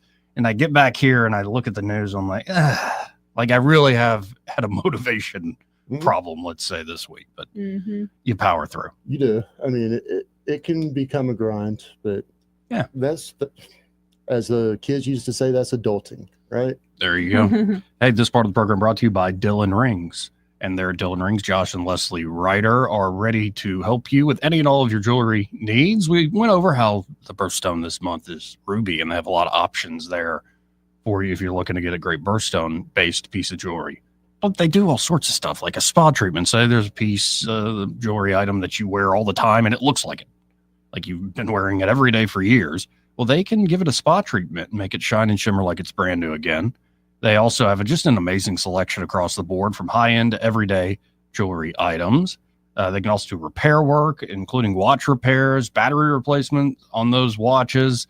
Don't forget about the custom design work, second to none there, done by Josh Ryder, the man himself. So y'all get by Dylan Rings. That's 119 Brown Springs Road, just off of Atlanta Highway here in Montgomery. And be sure to tell him that Joey, that fellow on the radio, sent you. He may not know whether he's coming or going, but whether you're going to work or coming home, Greg Budell is there. Mornings, 6 till 9, and afternoons, 3 till 6. Only on News Talk 93.1 FM, WACV. It's a fact. Guys hate going to the doctor. But when it comes to erectile dysfunction and low testosterone issues, men from all over Montgomery have been thrilled seeing the providers at Montgomery Men's Health. Men all the way up to 95 years old have jump-started their sex drive and energy levels. Lots of men suffer with ED for years, but now they're able to enjoy sex again. Tom from Montgomery said, Montgomery Men's Health has changed my life. I have been able to be intimate with my wife for the first time in 5 years. She thought this problem was because of her, but the pills never worked for me. I had given up until I went to the clinic and realized there were more options for erectile dysfunction. Now I'm happy and my wife is happy. A visit for only $99, and that includes all testing, including a PSA and testosterone test. Give the guys at the clinic a call at 334-440-3663. That's 334-440-3663. Or go to MontgomeryMen'sHealth.com. Treat yourself to the home-style goodness of Epicure and Jack's Tavern. Enjoy their lunch special with meat and 3 delicious selections, a drink, and bread. Just $9.99 for seniors and $13.99 for regular size. At Epicure and Jack's, they're proud to serve meals made from scratch daily. They're not your typical fast food joint. They're your go-to for fresh, made-to-order goodness. Experience the taste of home at Epicure and Jack's Tavern. This is David Ernest from the Health and Wealth Show. We like to cut up and have fun, maybe poke a little fun at some politicians, but we don't take ourselves too seriously. One thing we do take seriously is your personal finances and your plans for retirement. You can tell by listening, we're a little different. Yeah, we like to have a good time on the radio, but we're dead serious about your financial future and helping you achieve your goals. At Ernest Financial, we're committed to giving you the attention you need. We don't treat you like a number. You're way more important to us. At Ernest Financial, it's about helping you today and preparing you for tomorrow. People call us who are on the verge of retirement, and they know they need a plan for the future. No matter where you are in life, Ernest Financial will help guide your every step towards retirement. Give us a call and let us show you what our individual customer attention can do for your future. Concerned about your retirement? Call David Ernest toll free at 833-596-7233. That's 833-596-SAFE. This hour of News and Views is brought to you by our good friends at Cole Plumbing, 279-8919. Cole Plumbing is number one in the number two business. You don't have to dig a hole. They have proprietary pipelining technology. Ask them about their tankless water heaters. Remember, when you have trouble with your bowl, call on Cole. All the headlines the mainstream media won't touch. Your News Talk station. News Talk 93.1 FM WACV.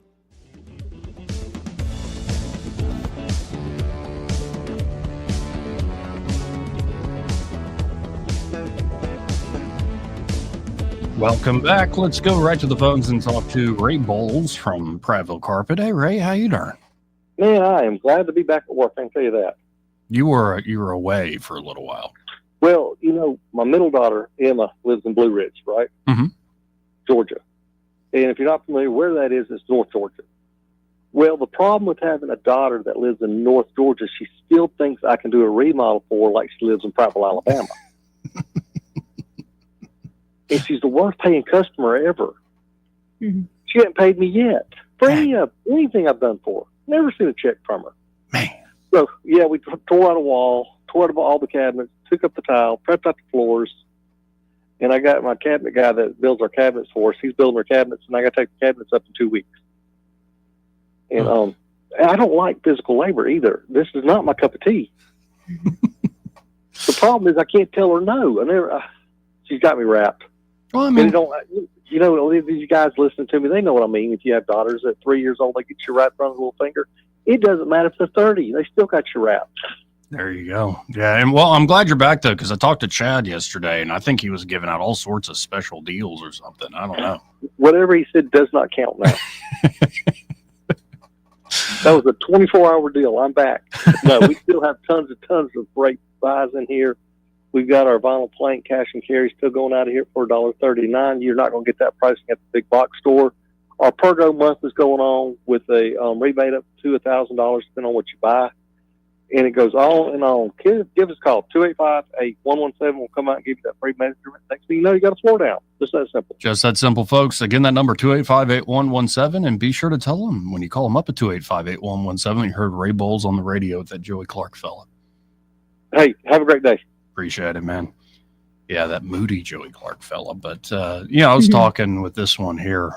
Hi, Pamela. Hi. We're all this way. Oh, yeah. Like, you're not, like, how long have you listened to radio? Probably 3 years. But when I was younger, I did a lot with my dad. But no, not until I really started advertising and, like, realizing the value of radio. Yeah, and it works. When I was in the military, this is all that we talked about.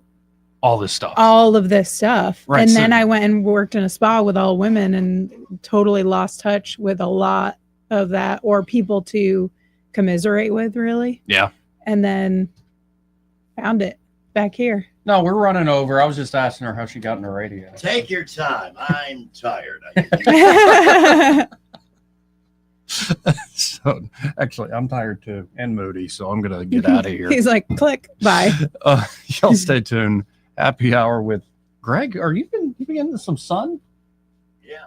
He spent the weekend in Jacqueline's pool. Oh, yeah. Nice. Good.